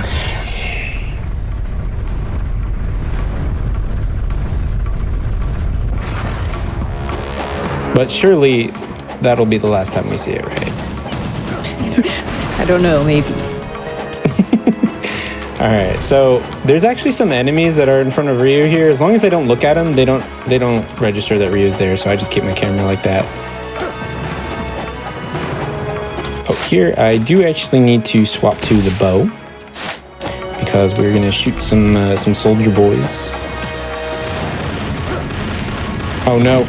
Yeah, sometimes he'll just grabs you and then you cry. Aw, don't cry. But we don't really need all that much health in this chapter anyway. So as soon as we get to this door, we pull out our bow. We're gonna shoot at these soldiers that are up here. These ones have a bit more health, so they take 3 shots. And then we see our helicopter girlfriend. She comes to say hello. Ryu says no, go away. And we just shoot her 4 times and she flies off. And I'm gonna restock my arrows and I'm just gonna stand in this like particular spot. I'm gonna look at these windows. There's some nice windows up there. See, like this special pretty one. It's super pretty. Look how pretty that window is, guys. It's got a blue border. Wow, beautiful. Oh my gosh. Right? Oh no, an enemy. How did that happen?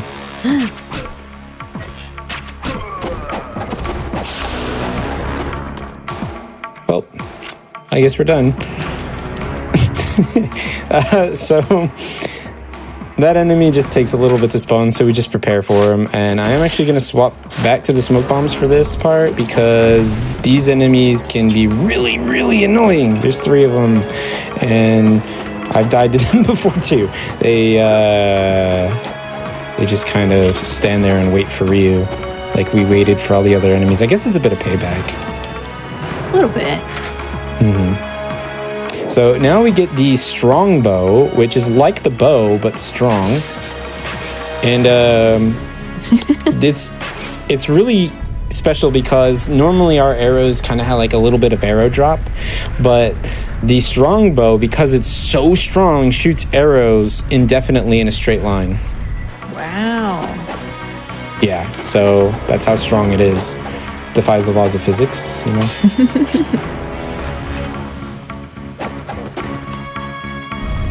So that's actually the end of the chapter. So we just leave now.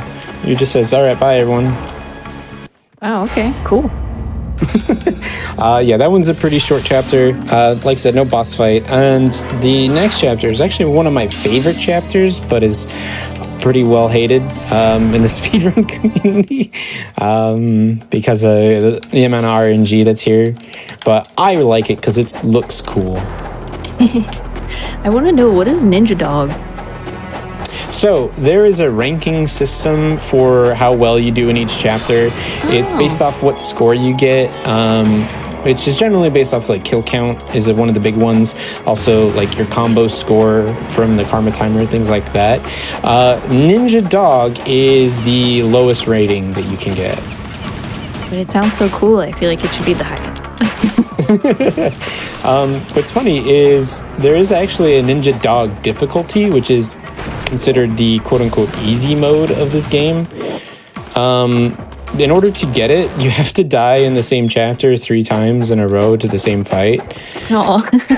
And it was kind of sad because like when the Master Collection came out, there was quite a few people streaming it, and I would go into their streams and they'd be like, oh yeah, I'm doing normal, and then I would look and there's some telltale signs that you're in Ninja Dog, and I'm like, no, you're in Ninja Dog. And I'm like, what? Because what happens is after you die on your 3rd time, the game asks you, do you want to abandon the way of the ninja instead of continue? And a lot of people get duped into saying yes. And then Ayane comes down and says, oh, you're a loser, and makes fun of you. And then, yeah, so then you're a Ninja Dog. But it is a pretty, it's a fun difficulty just to play around into. Sure, yeah. And there's no shame in doing Ninja Dog either.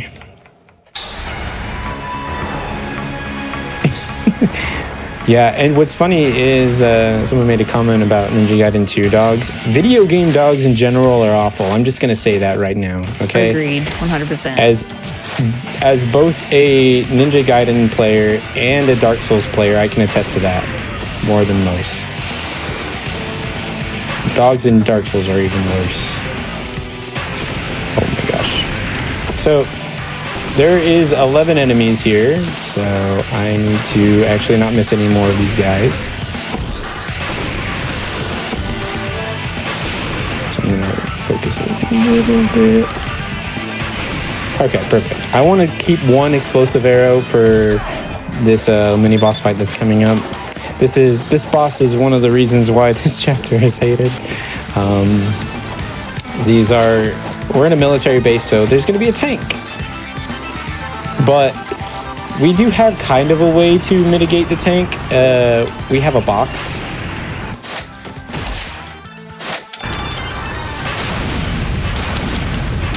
So the box is going to protect me from the tank's projectiles.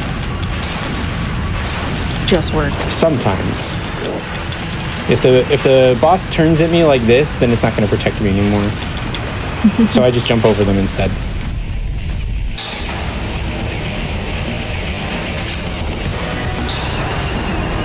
So next, the second tank comes out. We know how popular the first tank was. Oh, okay, I jumped a little early there, that's okay. I'm actually going to heal because I don't want to lose my talisman yet. So now I'm just going to spam. He's going to drive into me. There we go. Yes, you can just jump over those tank shells. Very impressive. Yeah, I do not recommend trying that at home. Certainly not, no.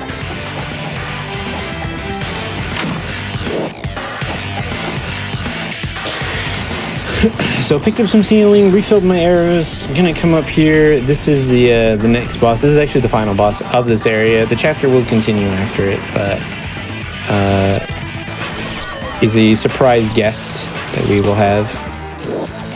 And I'm actually gonna heal up here because I can die very easily to this boss. It's our helicopter girlfriend. She's back when she loads anyway. So we're just gonna shoot her with these really powerful arrows that we got. These are called APFSD arrows. They're like armor-piercing arrows. Okay, see, and now she's being rude. This is bad RNG. We want her actually to go underneath the bridge, not fly around like this. Okay. Now, who's actually flying that thing? We have no idea. Oh, okay. A mystery. Maybe it's Rachel. Couldn't trust her after all.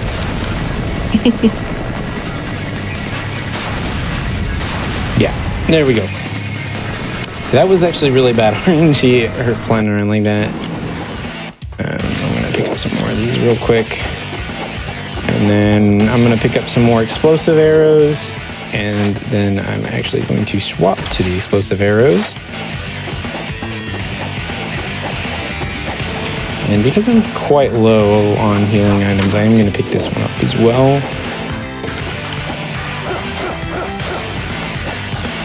And we have this fight. There's going to be a ton of soldiers that are going to come out. They're going to shoot at us. We're going to ignore them and hope they don't throw grenades. Because we're just trying to take out this communication tower to stop all the bigger soldiers from coming after Ryu. Okay. No grenades, no grenades, no grenades. Thank you. All right, if they throw grenades at you, that's actually, it sends Ryu flying and it's no fun. So now we're pretty low health, but that's okay. We only have one actual fight we have to do left. Now this part can be quite scary. These soldiers, if they delay their rockets, which all of them shot, perfect. I'm just gonna wall run past them, open the door. If one of them delays the rocket, he can hit you at the door, and then they just like start spamming you, and it's a terrible time.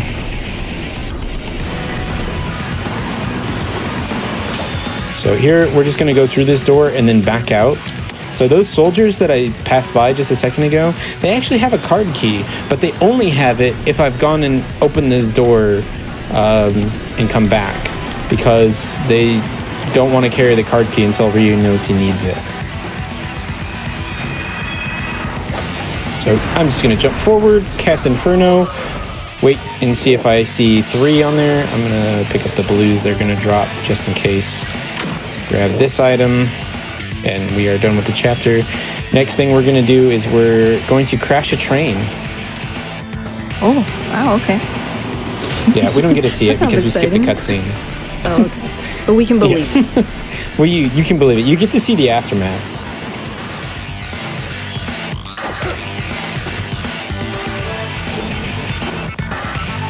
But there we go. Now the next chapter is another one of the longest chapters and one of the most difficult for the speedrun, simply because of the movement. Like I said, movement is really, really important in this game. You can lose a ton of time just to movement. Like, it's a huge difference. Right now, the speedrun world record is just got under 136 by a really good and talented runner named the Godfather Dictator. His movement is probably like the cleanest that I've ever seen.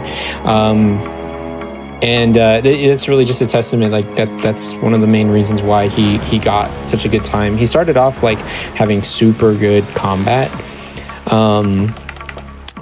but since then has really polished up his movement, and that's where he's gotten down the time for this game. But prior to him being on the scene, the world record was just barely under an hour 40. It was a 139. So I'll give that name again at the end of the run for people if they want to follow him. I definitely recommend following him. Check him out. But yeah, the Godfather Dictator. So let's give it again now and then again at the end. Which category was this for? Any percent normal. Okay, cool. Yeah. So normal just means that's the difficulty that we're playing at. We also have categories for the other difficulties as well. The only other like competitive difficulty though is Master Ninja, which is the hardest difficulty, and right now he's working on the speedrun for that. But yeah, Master Ninja is insanely difficult. Like I was saying, and like all the bosses get minions in their boss fights in the higher difficulties, and in Master Ninja they get like super powered up versions of like normal enemies. Oh wow, okay. So do you run like multiple categories for this game, Razor? So I have run Alma percent, which is just the game up until Alma, and Ninja Dog, which is, like I said earlier, the easiest difficulty. Right. Okay. I do want to do 100% of this run. That's also a tall order because there's things in this game called Fiend Challenges, and each Fiend Challenge in normal has 60 enemies. So you have to kill 60 enemies in each wave. Oof. I bet it is probably just a long run in general. Yeah, it's quite a long run. It's a little over 2 hours, I think, or like 2 hours and 12 minutes, I think. Yeah. Just for the normal percent version of 100, or for normal difficulty. Sorry. For Master Ninja, I think Master Ninja's like 4 hours for 100%. Honestly, shout outs to all of the runners that can do these speedruns that are like plus 2 hours, because it's a time commitment. Yeah, it really is. There was a point where I could really only do like one run at a time, and then I had to like just stop for the night. Yeah. 0 run at a time. Hard to keep going for that long. Yeah, what's nice though about this game, and which I think sets it apart from quite a few other games, although there are a lot of speedruns like this, I guess, it's very easy to actually just finish runs. And I think that's one of the best things you could do for this game, is to just finish as many runs as you possibly can. Because then you get to see the whole game, you get to keep playing it, and it really like gets you to tighten up your movement on a lot of things. So, and being that like there is quite a there's a lot of save points in this game, it's really easy to get into a run and just finish it, even if you're not on like a PB pace. Like sometimes if I'll be like, I'll lose like a minute and I'll be like, you know what, I don't have time to do another run, I'll just finish this run. And it's still really satisfying, because then you get to see like how much better your end game can be and things like that. Do you think this game would be good for, like, a good candidate for maybe like a 12-hour challenge or something?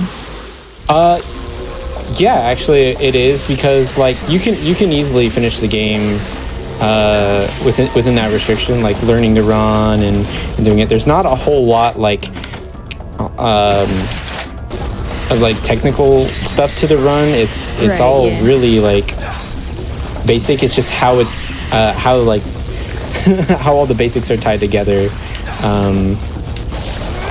that makes it so difficult, I guess. I gotcha. But yeah, I would find it like a pretty good game to do the 12-hour challenge for. Okay, these worms are being rude. I'm actually gonna kill here. I did not want to get a blue from that worm, but it is what it is. And there we go.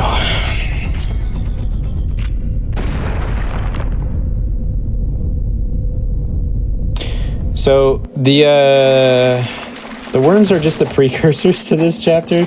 They are another like very well hated boss, because how they move. When they go back into their little holes, you can't hit them like at all, and they have a lot of annoying attacks, like the grab, the lightning shots. You can only punish if like when they come down towards you. So if they just spam lightning at you, you kind of just sit there and wait. So they can eat a lot of time too. Have you ever had it to where they like don't want to come out at all? Yes, I have literally had the worms, like when the double worms come out, I've literally had each of them go in and out 7 times. That's my PB. Oh my gosh. It's always Yeah, something like and- that in the PB. Yeah. Oh, it wasn't in my personal best run. That's just the most I've ever had at once. Oh, okay, yeah. Sorry, yeah. But yeah, and then yeah, you get those other like small little like most things. There's a couple of those in this game where enemies just don't behave the way you really want them to, and you kind of just gotta wait for them.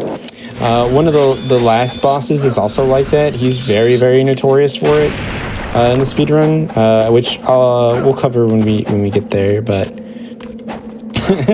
those worms can be a big pain for sure. And then the last boss of this area is actually not that bad. He's pretty set in how we kill him. He's one of the few bosses that's kind of like not really scripted, I would say, but like we have him down pretty much to a T. Predictable, maybe. Yeah, predictable. He can do like one really annoying thing over and over, like, but he only really does it like a couple times. So here we're gonna upgrade the lunar. We're gonna get it to level 3 because we're actually gonna use it in this last bit. I'm gonna buy some more healing potions because I am low.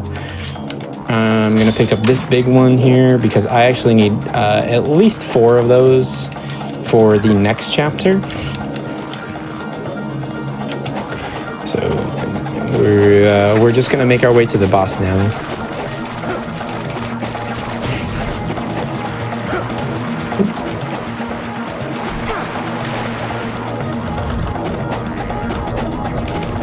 Although there is some really cool movement that comes up.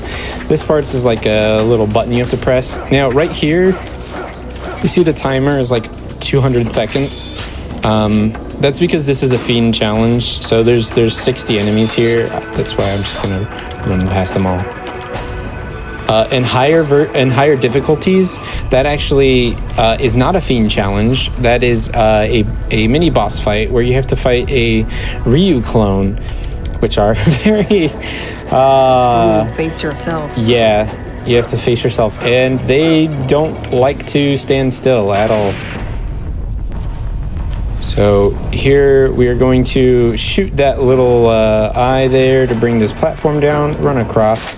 I'm going to do a little bit of menuing here. I'm going to use my Spirit of the Devil, Jewel of the Demon Seal to upgrade the Art of Inazuma, which we picked up from the worm earlier in this level. And then I'm going to swap to Fire Wheels, Incendiary Shurikens, and the Lunar. Oh, not the Flails. Sorry, Flails.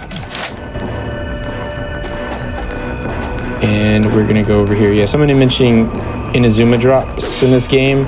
Yeah, those are pretty cool, but sadly we don't get the Inazuma drop in the normal run. So actually, what I did a jump there. I did a jump and I did a little X with the Lunar. That's a little skip that just normally you're supposed to go around and jump across a tree branch. I'm like, I ain't got time for that, and I just went over it. So this is Pazu. I like to call him Pazuzu. So we're just gonna hit his head a little bit and then hit his legs. That's one thing that he can do that's kind of annoying, but he can also jump across the arena. As long as he doesn't jump across the arena, I'm okay with anything else he does, really.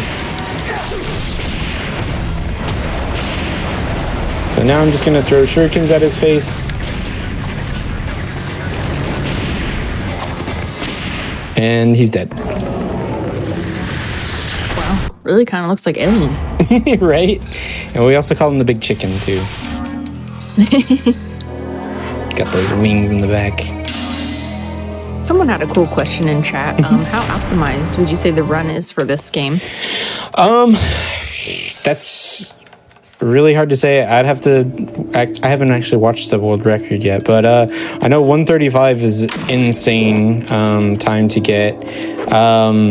We've done a lot with optimizing it as far as like the tech we have so far, but there is a ton of RNG, so I don't think the game will ever be fully optimized. And you'd have to, I don't know, grind it in an infinitesimal amount of time. It'd be really hard to gauge that. And there's still a lot we really don't know about the game. It's from 2005. We just got access to an emulator that works for it, so we can start like testing stuff outside of like the Xbox console. But because it was locked behind that for so long, and there wasn't really anything that we could break that stuck. Like I said, we have a couple out of boundses, but most of them don't go anywhere. And the one that does soft locks your game, or can very easily soft lock your game. But as for what we have right now, I would say like the movement and stuff is really pretty optimized, and that's really the only thing that you can tightly optimize, I guess. Cool. Thanks for answering. The max ranks for each chapter is Master Ninja. Oh, somebody already answered that. But yeah.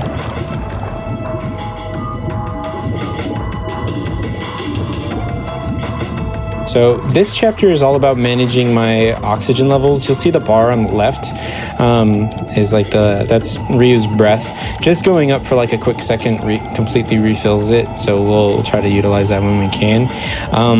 But when it empties, Ryu will start taking a lot of damage. And like I said before, I needed quite a bit of healing items. I'm actually going to take this one as well.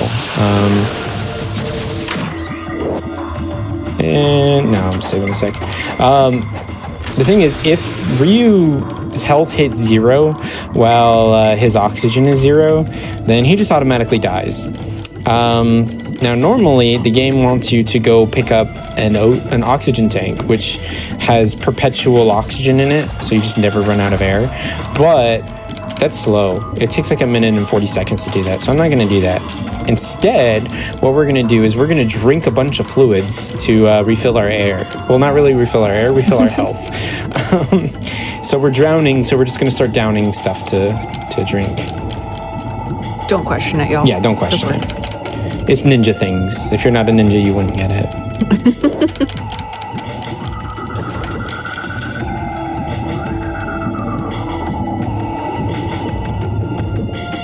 But there will be a part where I will pretty much have to focus on it. I'll let you know when it comes up.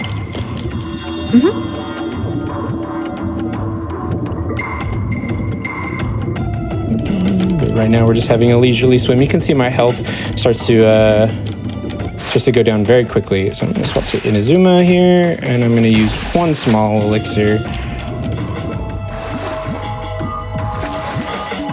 So in this chapter, we collected 2 medallions, a gold and a silver medallion. That's actually a pretty common theme. We collect 2 of something, and we use those 2 things to open something, a door, or usually.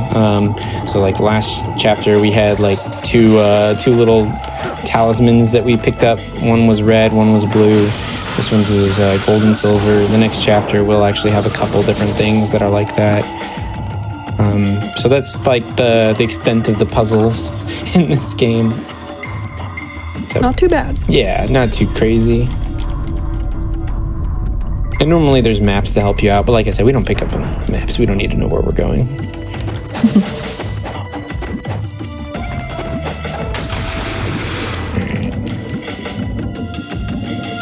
So the rest of this is really just going to be swimming. And then, yeah, like I said, I'll let you know when I kind of need to focus. But, Sure, well, maybe while we're waiting for the super focus, I'll let y'all know that SGDQ is coming up on June 26th, and prize submissions are open. So if you are interested in submitting a prize for that, you can go to gamesdonequick.com for more info. And also, Frame Fatales is coming up soon. It is the all-female speedrunning event coming up late August. You can type !FF in the Twitch chat or go to gamesdonequick.com/framefatales for more information.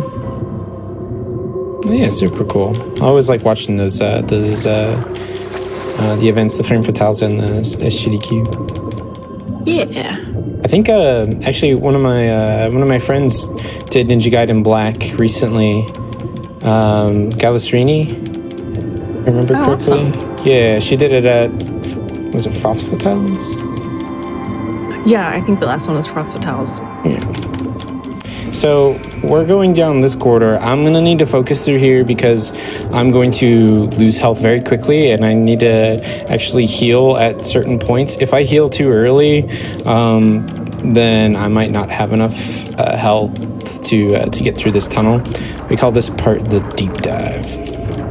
All right, give your energy chat.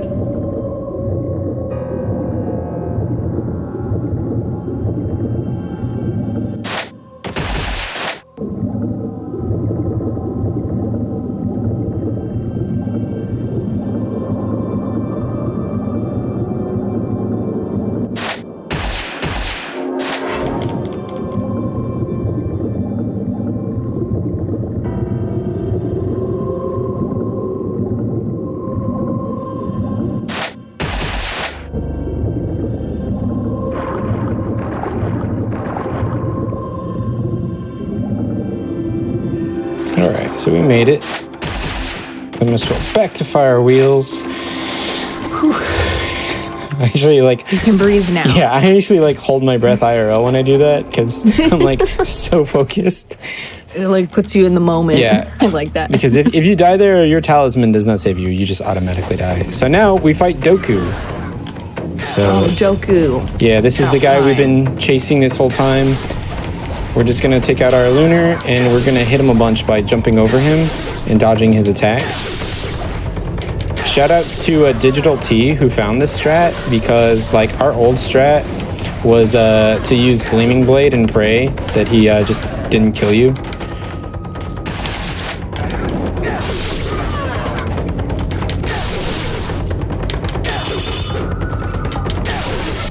He's not free by any means, but he's much easier and safer. And that fight also has some of the best music. The drums are just sick. Why do I feel like that's not the last we've seen of Doku? No, that's the end of the game. No, just kidding. Yeah. So there's actually a cutscene where Doku turns into a spirit and runs away. Oh my gosh. Yeah, so he is still alive. So we're going to swap back to the Dragon Sword. We're going to swap to Shurikens, and we're going to do some clever platforming. So there's actually a puzzle in here where you're supposed to move all these platforms around, but we just kind of jump up here to get to the end of it.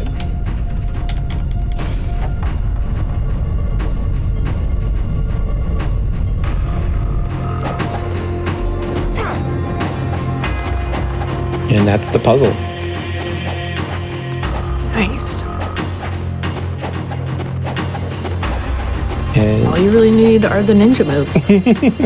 yeah, so we use a combination of our aerial attacks. We have one that's called the Air Destruction Slash, where Ryu kind of spins around with the sword. And then the Helm Splitter, where he slams the sword down. We use that with our projectiles, the shurikens, to gain like incremental height and distance. And that's pretty much how we do a lot of like the special platforming. So here I have to swap to the Lunar to break that wall, and then swap back to the Dragon Sword for some more platforming shenanigans.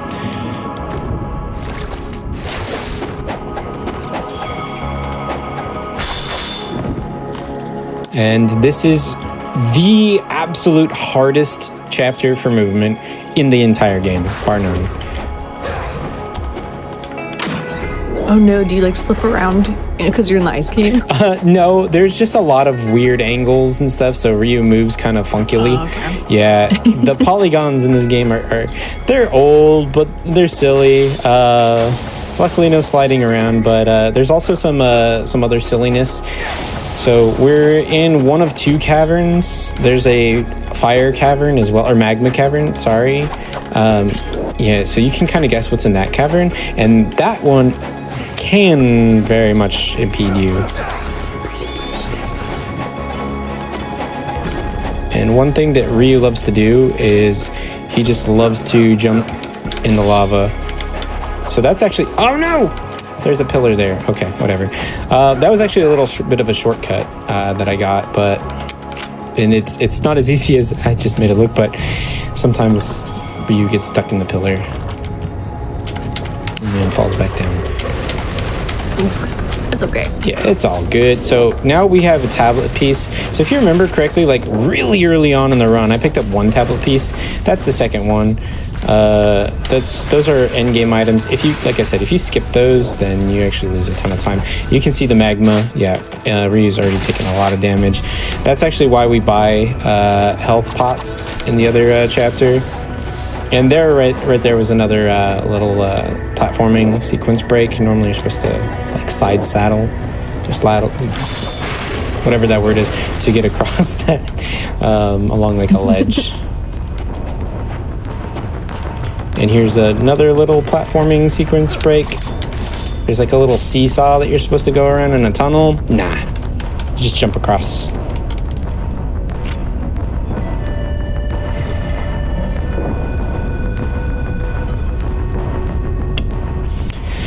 So we made we got the first little medallion, and now we have to make the second one. So that's what we just did, and now we go back to the ice cavern, and here's another little platforming sequence break where we just jump up there.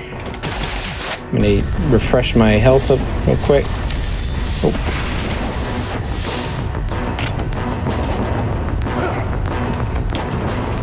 So one thing Ryu loves is getting into the lava. We call it him taking lava baths. He just loves to take his lava baths.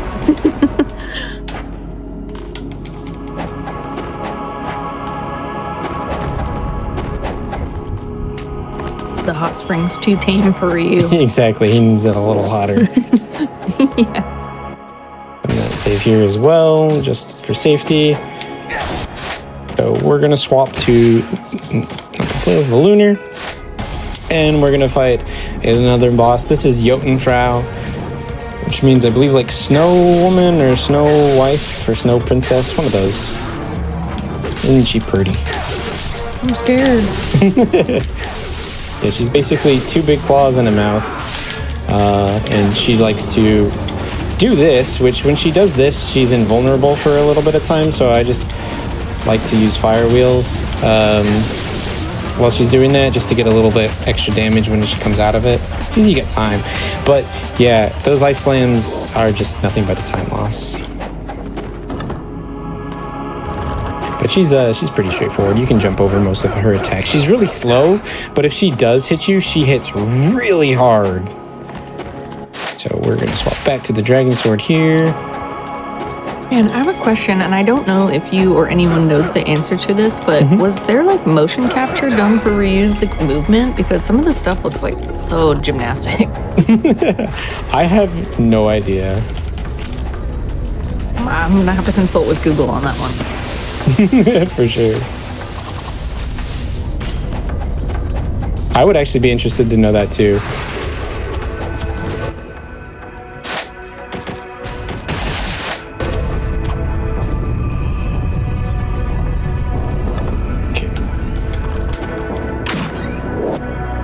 Now we pick up some extra healing. I'm going to save one more time, just so I don't have to fight Yontrao again. We go down these corridors with these flaming fire things. Oh, nice. I'm all full up on those. That's actually really good. So we have another worm. This is a fire worm, though. Interesting thing about the fireworm, it does a ton more damage than its lightning counterparts. Like, actually a ton. But it has quite a bit less health.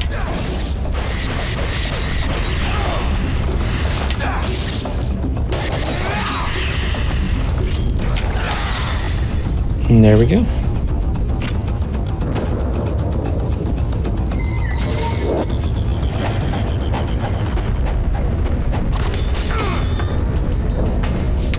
So next is movement, and then the final boss of the area.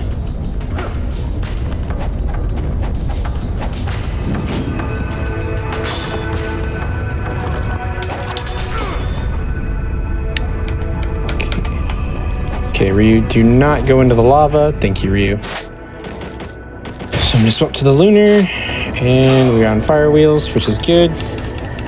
So we picked up the Eye of Ice and the Eye of Fire. We put them in the door. Just like I said, we get 2 of something, open something else. And now we're in the Hall of the Flame Dragon. I'll give you 2 guesses of what this boss is. If you guessed Flame dragon. a flame dragon, you are right. So we're just gonna hit it in its head a bit. And then we're gonna go into the lava.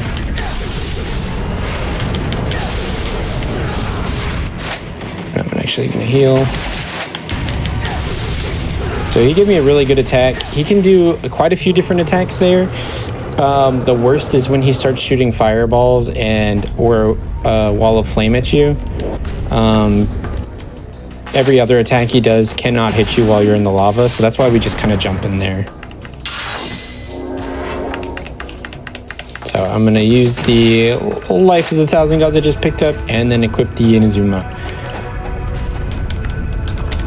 Now this chapter is also kind of long, but it's mostly movement, and then a really important boss fight, also a really hard boss fight, and a couple small fights.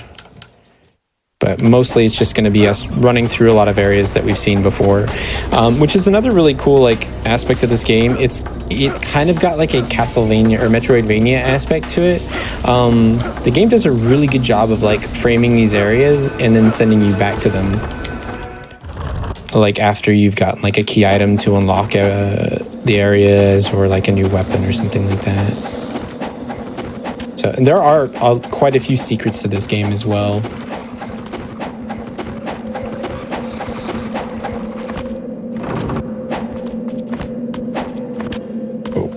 These caverns are hard to move in, but yeah. So I looked it up, and it seems like they had a team of martial artists for the mocap, Oh, nice. but also I couldn't find any footage of this, so I just have to assume that most of the things were mocapped. But yeah, I don't know the extent of it, but still pretty awesome.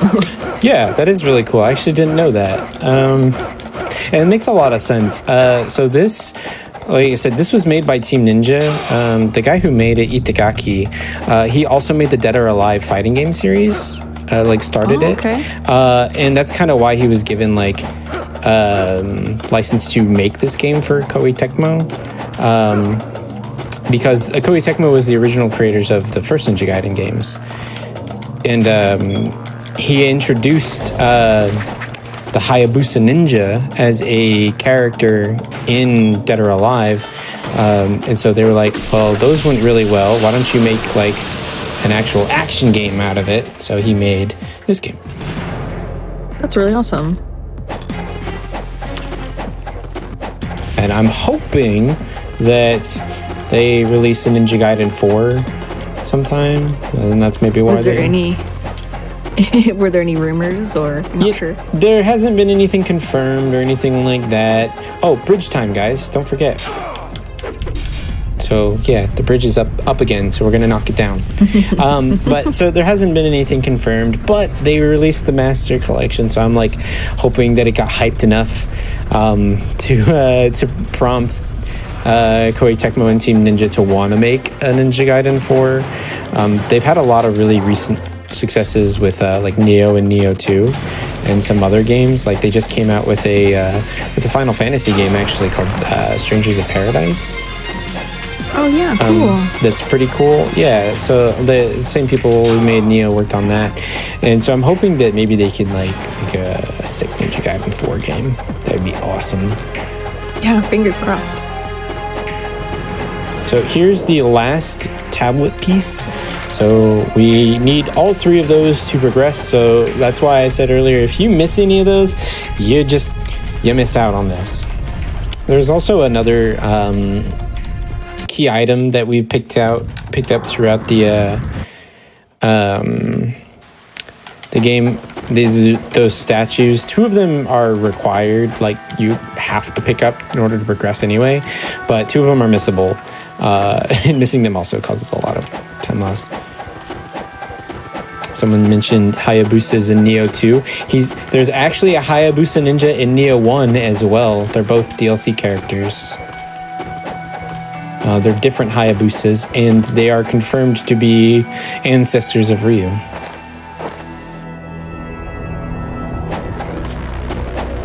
So, a little fun factoid there.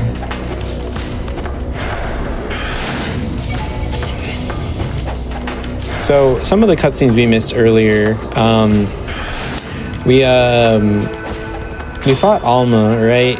Well, she kind of got picked up by Doku along with Rachel, and Rachel's being used to power Alma up, so she's even stronger and more annoying than before. Now she has the Masakato power armor, where she can just say no to damage, as well as her incredible dodge ability. So what we're going to try to do is we're going to try to do the flying swallow technique to knock her down into a gleaming blade.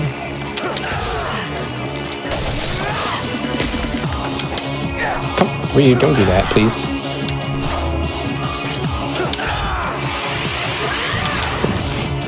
So she does a lot of damage. This is one of those bosses that I mentioned earlier that can just absolutely one-shot you if you don't get those health upgrades. And there we go. She's gone. That was actually pretty nice. She was a little mean, but overall, I would say that was a pretty decent fight. So is that the last we've seen of her? That is the last we've seen of Alma. She is gone. Okay. Goodbye, Alma. Goodbye, Alma. It was nice to know you.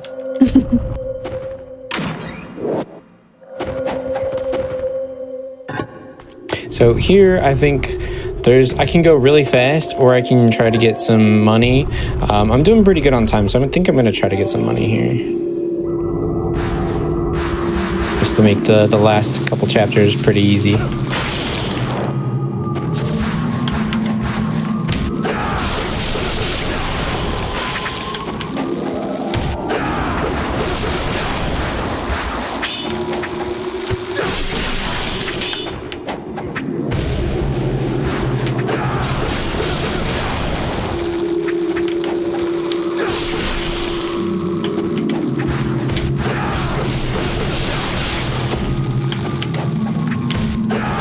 So there's 30 of these pill bugs, so I've killed 25.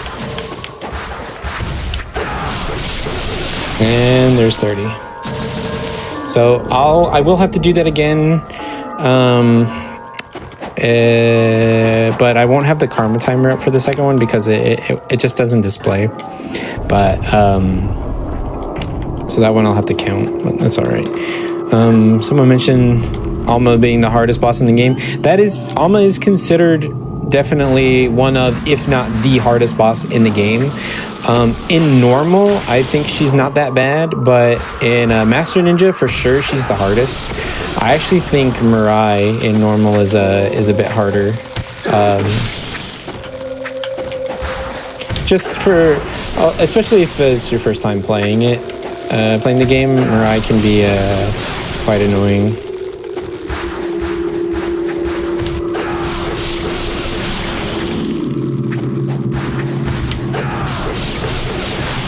So we're just gonna clear these up. Getting UTs on them as much as I possibly can so that I get fat stacks.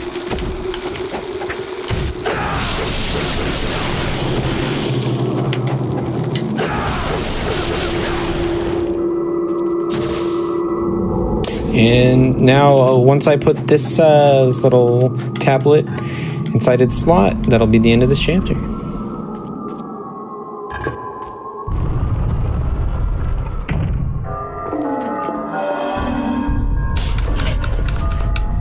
Okay, I have actually had the game freeze there for unknown reasons. I was like, it seemed like it was taking a little extra time, so I was kind of worried about that for a sec. But it's all good. Yeah, we're all good. We made it through.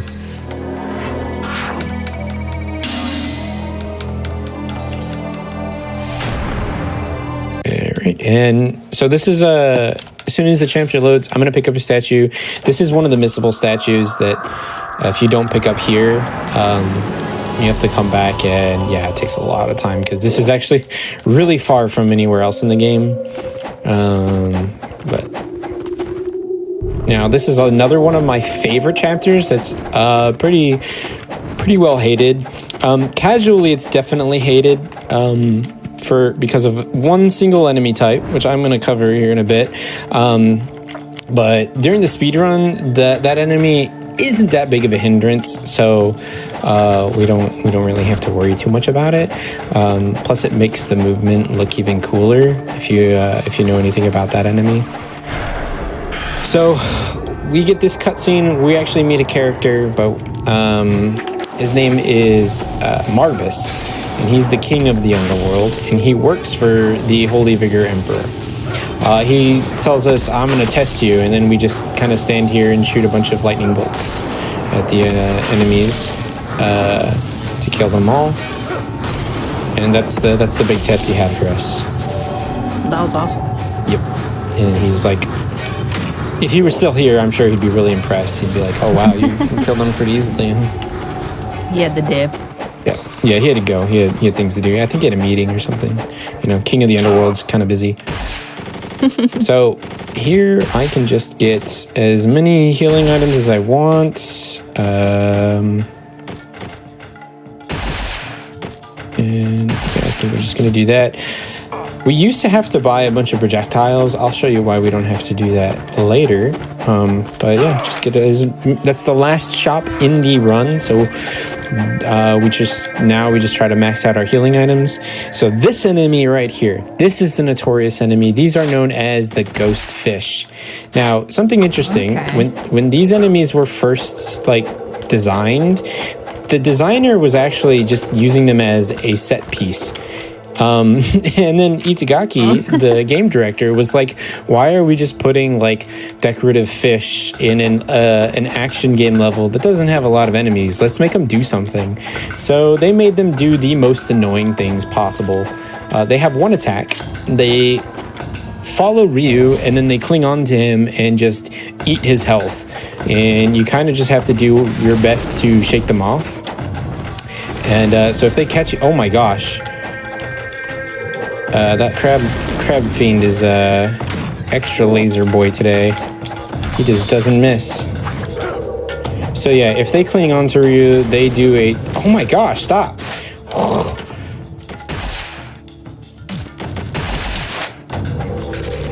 And this is what I'm talking about. Okay. Yeah, so them paired with that Crab Fiend are really annoying. Normally that goes a lot smoother, but he had ultra aim today and just kept shooting at me. I have a feeling some of you have fond memories of these ghost fish. Yes, ghost fish are everyone's least liked enemy in these games.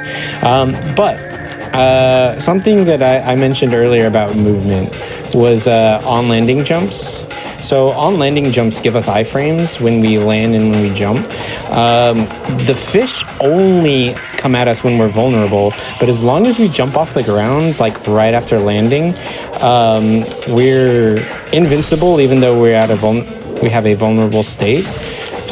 So the fish lunge at us, but they can't grab onto us, so we just kind of circumvent them. Now on landing jumps are not super, like, they're not free. They do take quite a bit of concentration.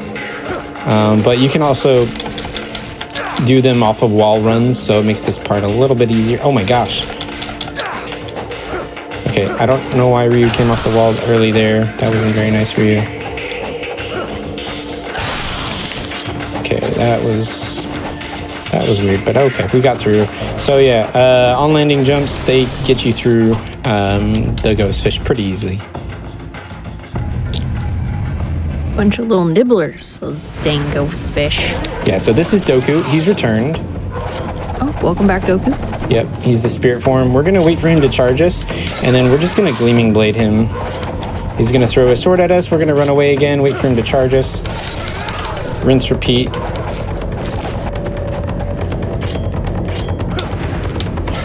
And 4 Gleaming Blades kills him. Oh, so something I should actually mention. Before we fought Alma the second time, we got a little, like, pendant that we put in the hilt of the dragon sword, which turned it into the true dragon sword. So it actually is the level 4 sword now. It is the most powerful weapon in the game. With the, like, 2 exceptions. It just does a ton of damage. The Gleaming Blade, like you said, like I said, just there, it shredded Goku into little ribbons. So we're going to use it for the rest of the run because it's free. The other weapons that are more powerful than it actually take a lot of grinding. One of them you can't even get in normal difficulty. Oh gosh, Ryu, open the door. No, don't. Okay, there you go. Thank you, Ryu. So there we got a key.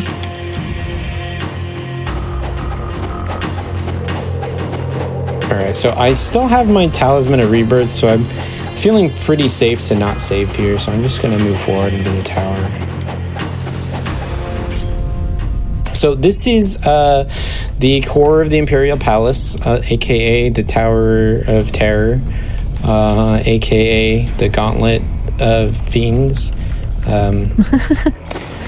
So there's gonna be 4 fights leading up to the top, and then once we get to the top, 4 more fights. So what we do here is we spam Nimpo. That's actually what we've been building up to in this part of the game the entire time. So we just gonna shoot a bunch of Nimpo at our enemies and kill them. Hopefully they drop me some red essence, so I don't have to spend too much of my resources. Okay. So here I'm just gonna ultimate technique this one. Bring it down pretty quickly.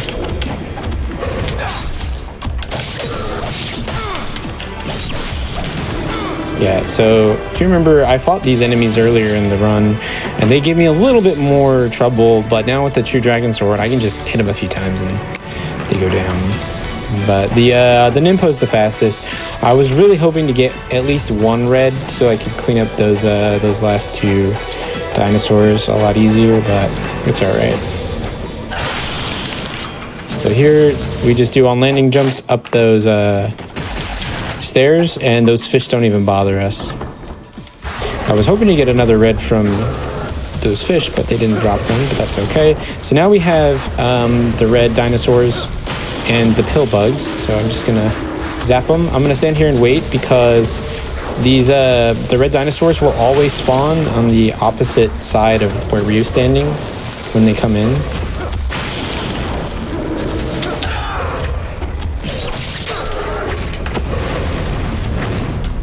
Okay, just gonna blast you.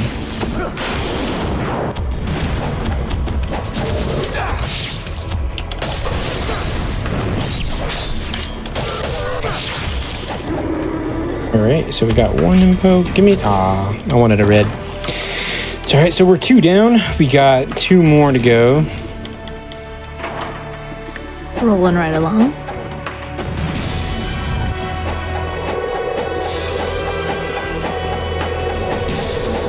Man, these fish really do follow you everywhere. Oh yeah, yeah, they are persistent.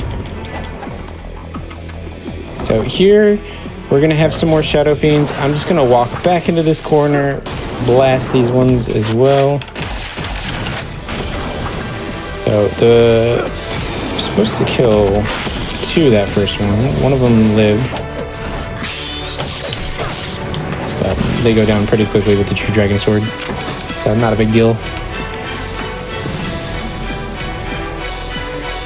Alright, this last floor is the absolute worst floor in this tower. So there's 2 crab fiends. The crab fiends have this attack that they can do where they go under the ground and they try to grab Ryu.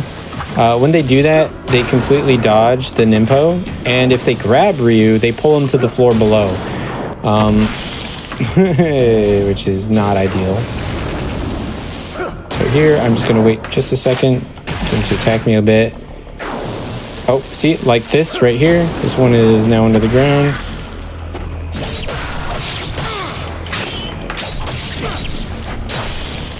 But 1 Nimpo and then a couple slashes and it dies. Okay, Ryu, put the statue in. See, sometimes Ryu just likes to attack instead of interact with things.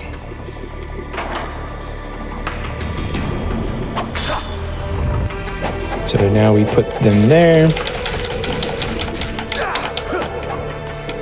So yeah, someone asked about the statues. Yes, the statues are required to progress. 2 of them are unmissable completely, but 2 of them you can technically walk by and not grab. The first one, the game doesn't do a good job of telling you it's there, though. Yeah. Luckily, I got the dupe earlier in the run. Otherwise, that might have taken a little bit more time. Because I ran out of great devil elixirs. So just having the 1 extra Nimpo was actually a huge help.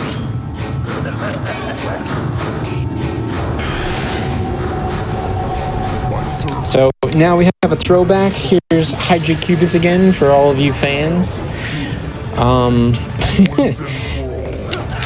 So we're just gonna back again. do a couple flying swallows. Yeah, he's back again. We're gonna do a very similar technique that we did last time.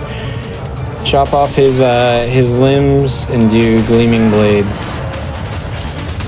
But this time it's actually faster just to jump at his tentacles and try to take them on with the UT.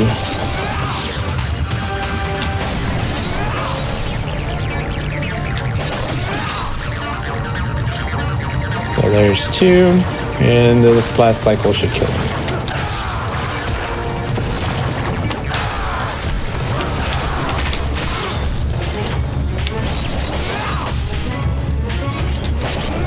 There it goes.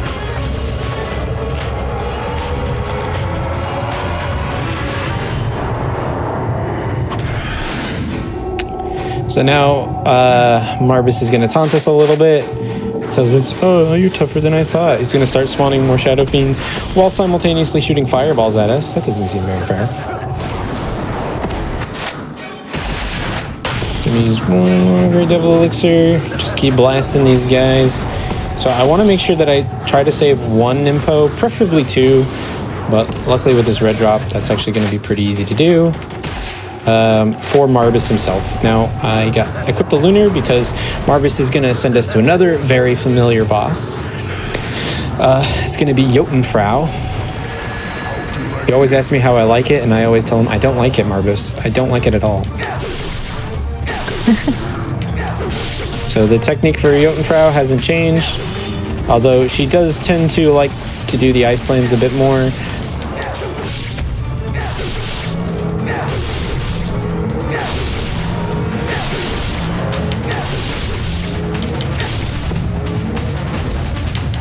You can see, like I said earlier, when she hits hard.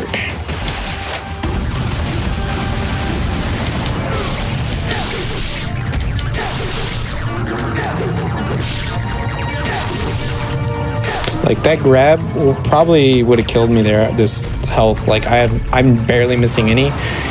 Probably would have killed me. The game does expect you to kind of have a bit more health than I currently do. We get like the bare minimum for the run. So now we fight Marbus, and Marbus, please give me good RNG. Nope, he's not gonna do it. Okay, so what I want Marbus to do is I want him to shoot those fireballs at me and then do like a little spiral dive at me. I don't want him to summon these guys because they can get in the way. Okay, spiral dive. There we go. So as soon as he starts to spiral, I'm going to cast Inazuma. And then I'm just going to hit him.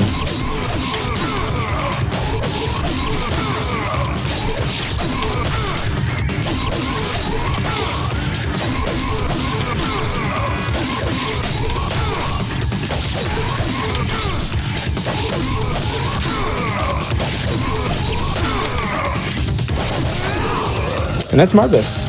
So that's an infinite loop. As soon as he does that attack, goes down, you just can smack him as much as you want, as long as you do one of two combos. So we just do that combo, which is triple XY. There's also XXYB, which is a little bit faster, but really easy to mess up. So I don't like to go for it. And it's only like half a second faster. Yeah, exactly. They're just like not worth it. So I'm gonna save again here. We got one more boss for this chapter.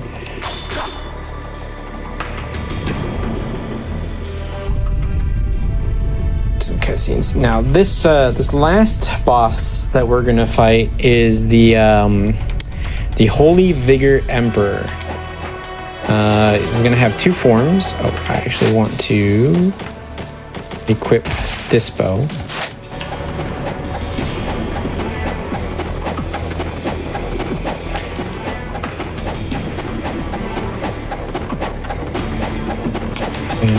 We'll get there. So the first part of the fight is it's all right. It's kind of lame, to be honest. You get this platform that you get to move around.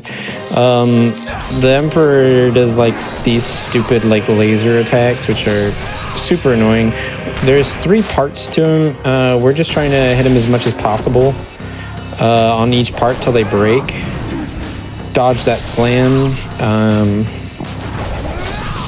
So yeah, so that's one down. Oh, 2 slams. Anytime that he doesn't do the laser is good. Once you break the second one, you can actually still move and attack during that little cutscene. So you can actually break the third one.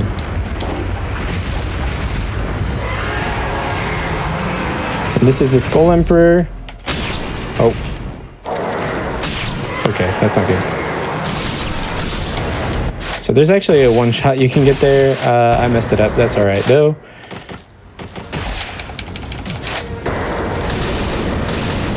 Just gonna do this.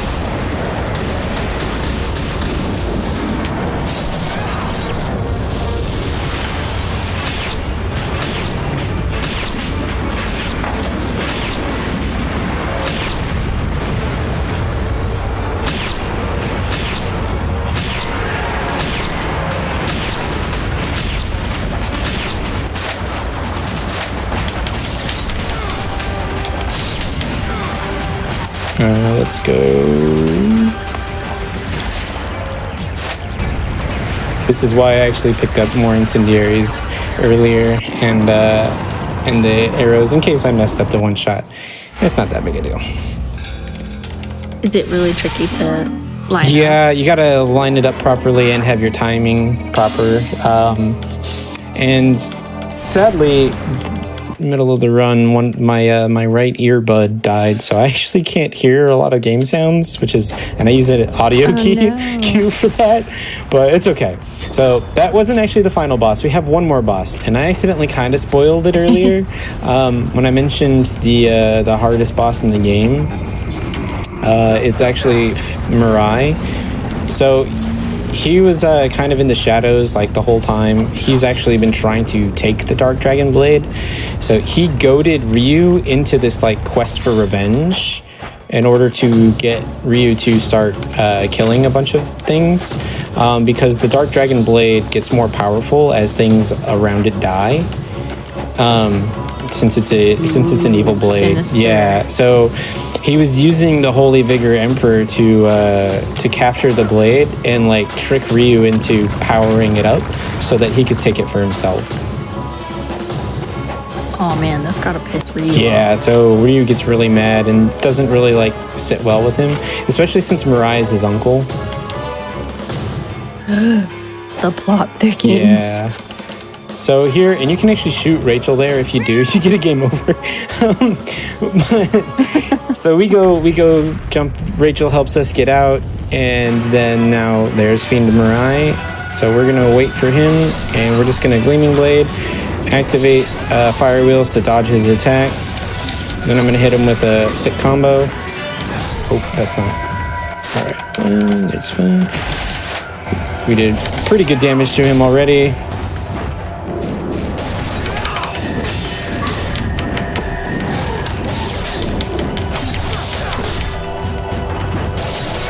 And that's Mirai. That's time. Sorry, I should have mentioned time was coming up. I get really into that moment. That that fight doesn't always go that smoothly. Yeah, I feel like if he blinked, you missed it. That was really great. He can be just like every enemy in this game. He can be really annoying. But yeah, that was a pretty good fight. So yeah, that's Ninja Gaiden Black. As you've seen, it's the best game ever made. This cutscene is really cool. I like to watch it at the end of my runs. He just breaks the sword. Oh man, this is cool. Well, thank you so much, Razor, though, for running this game for us. It was something that I hadn't seen before, and I really enjoyed it. It was a lot of fun to watch. I hope those of you watching enjoyed it as well. Do you have any shout-outs or anything you'd like to mention, Razor, before we go? Yeah, like I was saying earlier, definitely check out The Godfather Dictator. He's the current world record holder. He streams weekdays pretty regularly. He's currently working on the Master Ninja speedrun of this game. Really cool guy, really good run. There's a bunch of other runners out there. Major Richie, Loner Hero, if anyone knows the DMC community, he's really big in that. And he's also big in Ninja Gaiden. Galacerini, she's a really cool runner for this game. But yeah, definitely a bunch of people to check out. There's a lot of people that contributed. We also have a Discord, which includes all the Ninja Gaiden games. So if you're interested in the 2D or the 3D games, definitely check those out. We got a lot of resources and a lot of really helpful and polite people in the communities. I also want to just say thank you for having me here. I'm really glad I got to showcase this game. A lot of people know it, but just from it was one of the first games actually released for the Xbox. But I feel like the player base isn't as big as the people who know it. So getting to showcase the run and hopefully generate some interest in the game, I hope is this is a really good opportunity to have that happen.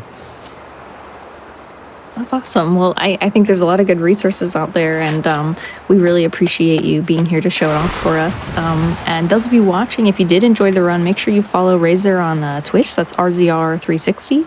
I mentioned it in the chat earlier. You can click on that, follow. Thank you. But want to say that if you are watching from on YouTube from the future, you can go to twitch.tv/gamesdonequick. If you are interested in watching our shows live, which this is right now, we start weeknights at 7 p.m. Eastern and weekends at 1 p.m. Eastern. Tomorrow we have the Bargain Bin followed by Speedruns from the Crypt, and that all starts at 7 p.m. Eastern. I have been your host, Smooth Operative. Thank you very much for watching our show Time Capsule. Take care of yourselves, and we will see you next time.